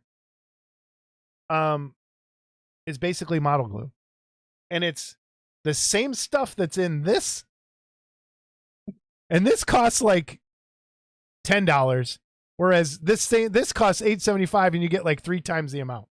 But it's basically the same thing. So everyone, the Tamiya model glue from Airbrush Cleaner, it works. It's a model glue. It will work to melt your plastic together. Did you do it? Not yet, because I don't have it. This is thinner, not the Airbrush Cleaner. Okay. So I'm gonna try it. Well, I wouldn't say it works till you try it. The guy on the show, I saw a guy doing it on YouTube, and I was like, "There's no way, really."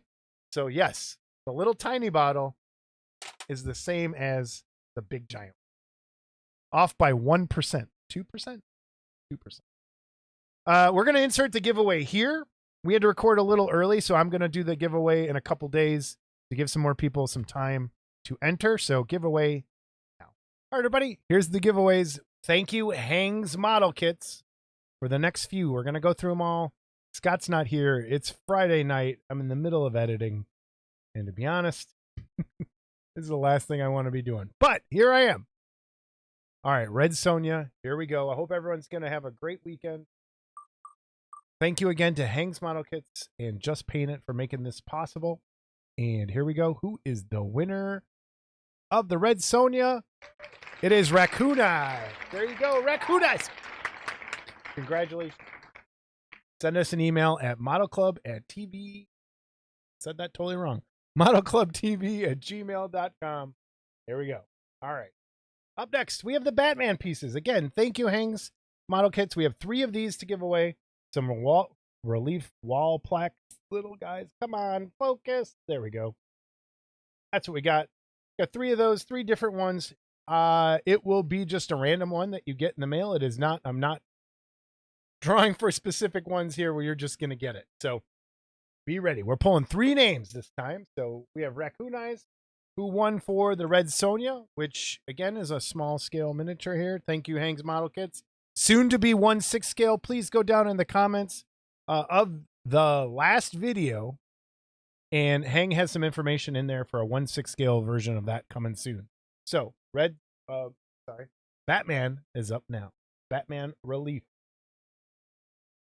Shuffling and spinning. So we have 3. See who the first winner is. First winner is Stormheart. Stormheart, you have won the first one.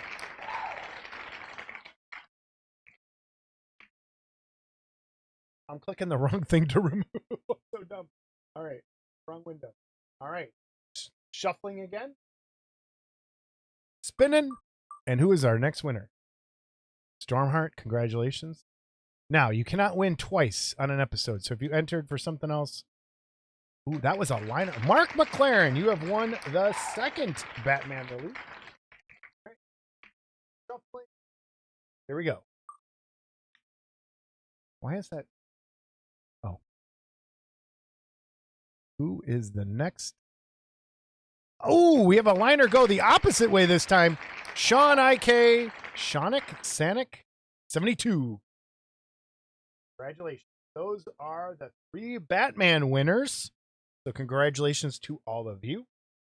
Up next, we have Judge Dredd. 2 Judge Dredd figures to give away. Again, a really nice small figure. Nice gray resin. Nice Judge Dredd. Here next. Come on. There we go. Judge Dredd coming to you. 2 winners. Let's shuffle. Let's shuffle. Shuffling and spinning. Who is it? Who's our first Judge Dredd winner? And that would be Barry Gordon is the winner on the first Judge Dredd. Removing and shuffling and spinning for the second Judge Dredd. And that is going to go to Darth Cleveland. Darth Cleveland, you have won the second Judge Dredd. All right. That takes care of Heng's kits. Let's get on to Just Paint It. And the final 1/8 scale cheese in here from Just Paint It from Jerry Frade. Shuffle and spin. Who's the winner? Coochies. Thank you again, Just Paint It. Everyone head on over to YouTube's. I'll put the link for Just Paint It down below again. We have music. I think that's Kurt. So Kurt, you have won the Coochies, the 1/8. Congratulations to all the winners. Now back to the show. Congratulations to our winners. Riveting. Wasn't it amazing, Scott? Oh my God. That was amazing. That was amazing. I can't wait to see what the future brings. That's how that was. Me neither. Okay. The other thing I wanted to hit real quick before we get, I don't know, the voicemails. Are you going to play him? Yeah, but yeah, let's do that. All right. First voicemail, 28 seconds. God, Joanne, are you watching model? Have you checked your model plate? God, Joanne. Oh, they all float down here. When the water comes, there are little body parts everywhere. And a little boat for Scotty. You want the boat? And a balloon, too. Oh, yes. Scott's not familiar. That is It from the movie It. Wow. That was Pennywise. Sounds a lot like the Joker. Next voicemail. So how was your barbecue? This is your friend the Joker. I was wondering how it went. Was there any mayhem, mischief, terrifying incident where somebody's beer catches on fire? Or Scott's eyebrows catch on fire, or his gray should. Or does somebody get burned with a hammer that was on fire? So did anybody make it through your horrifying barbecue? Did Yogi Bear come down and eat your picnic basket? And I always have dreams of mayhem and destruction and making your life suffer ever so. Talk to you later.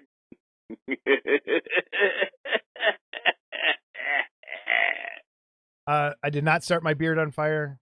Nothing got caught on fire. I didn't even play with fire. No. I behaved. You did didn't you drop a hamburger in the fire or something? Oh, a little corner broke off. And I got no grease on that deck.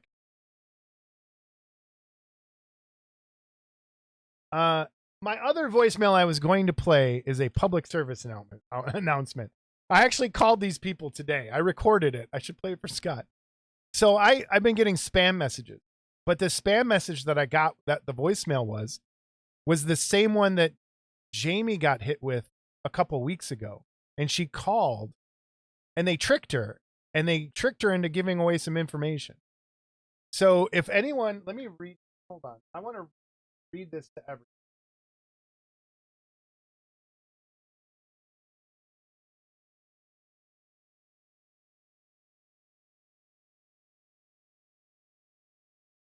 Okay, I want to read this this voicemail to everybody. Attention, this is Justin with SDP. That's close to notify. This is exactly how it says, but this is translated from the computer. Attention, this is Justin with SDP. That's close to notify the residents that attempts will be made to issue certified legal documents for Latasha Nesmith. If any changes need to be made to this time, date, or location of service, more details, please contact the issuing firm that is handling your case or contact number. Our contact number is this, and reference case number is this. There's a phone number and our case number. Feel free to contact the showing firm that may result with further legal proceedings to take place without your knowledge. This is a very time-sensitive matter. You may have been notified. So I made up this number. Nobody has this phone number except people on the show and people from from this. That is a fake thing. But when you call it, someone will answer the phone and pretend they're lawyers and ask you for all sorts of information. So I called them back today and I said, yes, this is Latasha. Here's my case number. And they sent me over to it. And then they fake send it off to an attorney who's not a real attorney. And then I started screaming at him and yelling at him. When he was saying it was the wrong number, we're not fake. I go, you are a scam. It is a phishing attempt. So if you ever get a voicemail like this, they don't leave the name of the company, nothing. No one says the name of the company when you call. It is fake. Do not fall for that. That is my public service announcement. Okay? That is a fake. Okay. All right. My next thing I want to talk about before we go. Oh, okay. Go ahead. YouTube.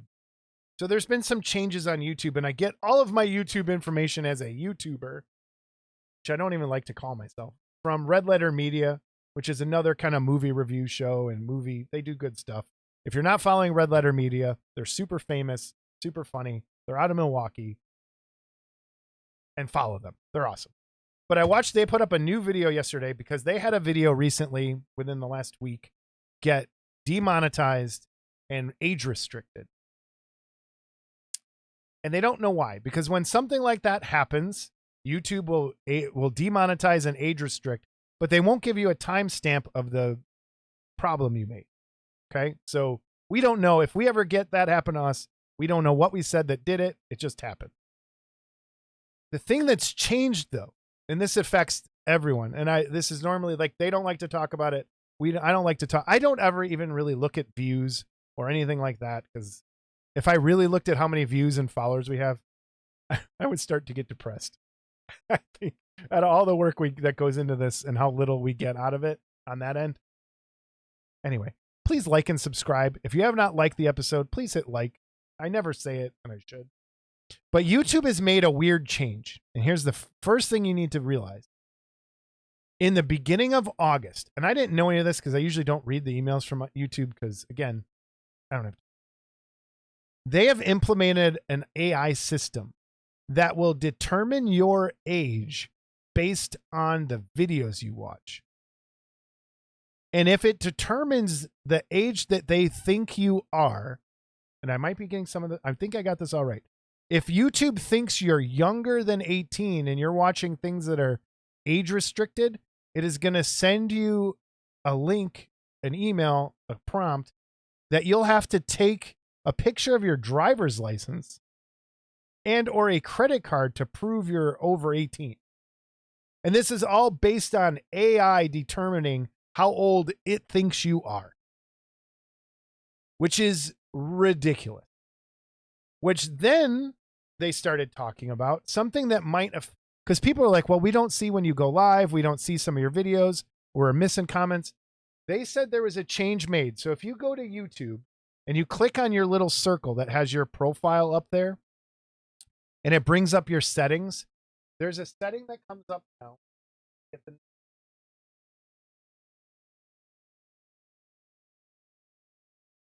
So if you click on your little picture up in the top right corner and you bring up that menu, there's a thing that says restricted mode, like down towards like halfway down, a little bit closer to the bottom. Make sure that is set to off. Because if restricted mode is on, you will not see every video on a person's channel, even if it's not age restricted. And I always, when I fill out these videos, I always say that it's not made for adults. So I don't know if that makes you have to subscribe or be logged in to watch our stuff. But that's the other thing. You'll see different videos based on if you're logged in or not logged in. So everyone, please do yourself a favor. check your settings and make sure restricted mode is turned off, because you might not be seeing people's videos when they come up. So just always make sure that's checked off, and make sure you're subscribed. Make sure you hit like at some point. YouTube's weird. They changed the swearing thing. There's certain words you can't ever say. It'll get your video switched, I found out. One of them is the see you next Tuesday word. I guess that's one that's a no-no.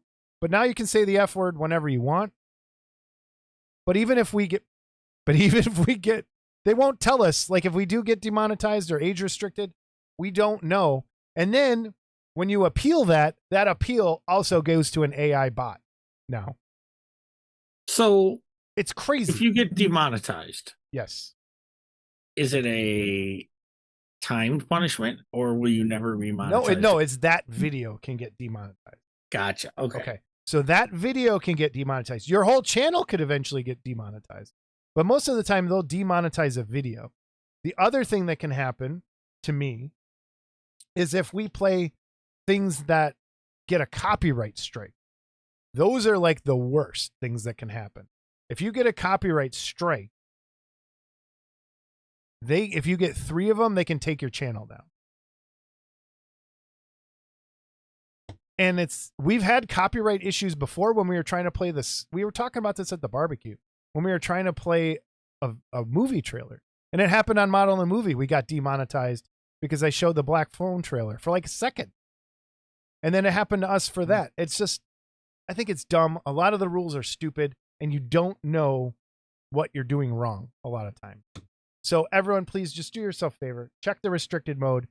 And if you're not subscribed, please make sure you're subscribed to the channel. Ring the bell if you want to get notifications. I know they're annoying, but we don't post that much anyway. There was something else about YouTube. Oh, if you are watching YouTube without an account, make an account just so you stay subscribed, and in there it will show you different videos based on. It's crazy. Anyway, YouTube's weird. That's why I started that. Starts with an R, ends with a bull. I don't know if I can even say that word for the other video channel. We have an account over there. I was uploading stuff. It just became too much to put it in 2 places. But if this keeps getting crazy, we might have to move at some point over there, because I don't feel like dealing with getting kicked off for saying dumb things. But and it's just like, and I think Red Letter Media is having the same problem. Is they like to swear, they say weird things, they say dumb, crazy things. The movies they watch on there, it's a lot like Mystery Science sometimes. The movies they show have weird stuff in them that get them demonetized. So, and it's kind of like us. Like, we have dumb, stupid, crazy conversations. And I don't know, like every time you talk about my mom, is that going to get us flagged for something? That should be getting us a lot of money. I know. So, all right, Scott, you got anything else? No. Okay. This was a long episode. I didn't think it was going to be, and it ended up being pretty long. So, again, thank you, everybody. Thank you, Dave Bennett, for coming on. It was amazing. Good luck with KitCon. We are going to keep pushing that. Links will be down below for KitCon and everything Dave Bennett related. Scott, say goodbye, sir. Goodbye, sir. Gallery, watch it. Bye, everyone.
Oh, I'm practicing.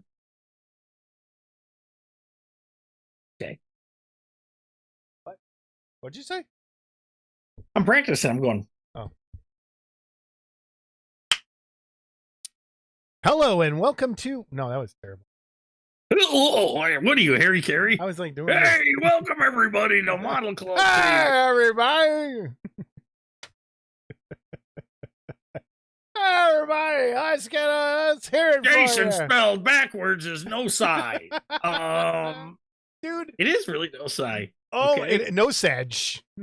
Yeah, but that's the way Jamie Sy spells his last name, Yeah, right? that's true. S-A-J? No No sigh. man.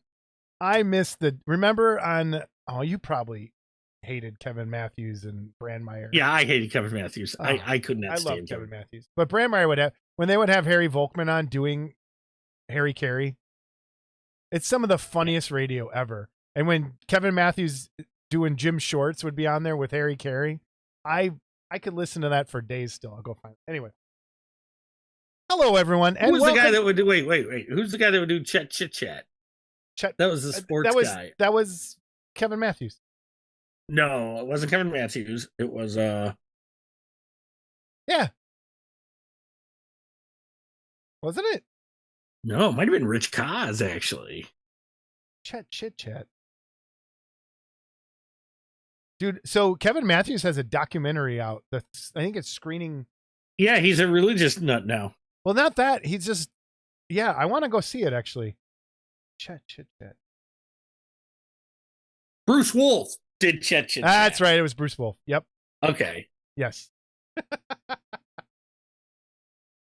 Okay. I want, Kevin Matthews posted on his thing on his Facebook page that he has a bunch of tapes that he's trying to get transcribed or put onto the internet from the show. I have to find, there was an episode where Jim Shorts lost a bet with producer, what was his name? The producer. And when he lost the bet, he had to chop his finger off supposedly in a paper cutter. And it was the funniest fucking thing because you hear he goes, ow, ow, ow. Oh, wait, you didn't get it all. Let me do it again. They start chopping his finger more. It was the funniest thing I've ever heard. No, it's dying. Or the 1 minute long fart that he did on air. It was literally just a fart for a minute. All right, anyway. I am recording now. I'll tell you what, if his mom wasn't such a good lay, okay. All right. Gosh. God. One of these days. One of these days, what? You're going to walk in on us? You're going to be fucking hammering it? You're going to, oh my God, I didn't want to see that. My eyes. My eyes, yeah. Like the Friends episode. My eyes. What has been seen cannot be unseen. That's actually one of my favorite Friends episodes, Dave of all times. When they find out about Chandler and Monica, and they're like, Phoebe tries to seduce them and all that. This is my bra. Oh my God. I'm trying to make. Are you? Cool. Oh, you're trying to make it look cooler? Turn your camera off. So friendly. I am friendly. They're so friendly. Okay. I've had a bad day today. I have dental work done. He's a crab. He's such a crabby old man. Yeah, but going to the dentist always sucks. Always. Yes. Yeah. Oh no, this could have been the worst mouth pain I've had that I can remember, and it was just cleaning. Okay. Oh, really? She was jabbing you and cutting you and everything. Oh, I let him talk me into this fucking deep cleaning thing. I fucking think they go in there with dynamite or something. And when you're scraping it, you hear, and I can't get the piece off, and it's like all I can think about is like seaming on a resin from a grave kit or something. Yeah, you're trying to get a chunk of fucking resin. Just go. Yeah. Your hand shaking. She got you when she says lean over and spit, and all this blood comes out, right? Yeah. All right, we're ready. Oh, shut up, Scott! I'm gonna twist my mustache even more now for you. Although good. Leave it just like that because it's uneven and you look like a dork. It does look stupid. Still looks dumb. I don't know what's going on.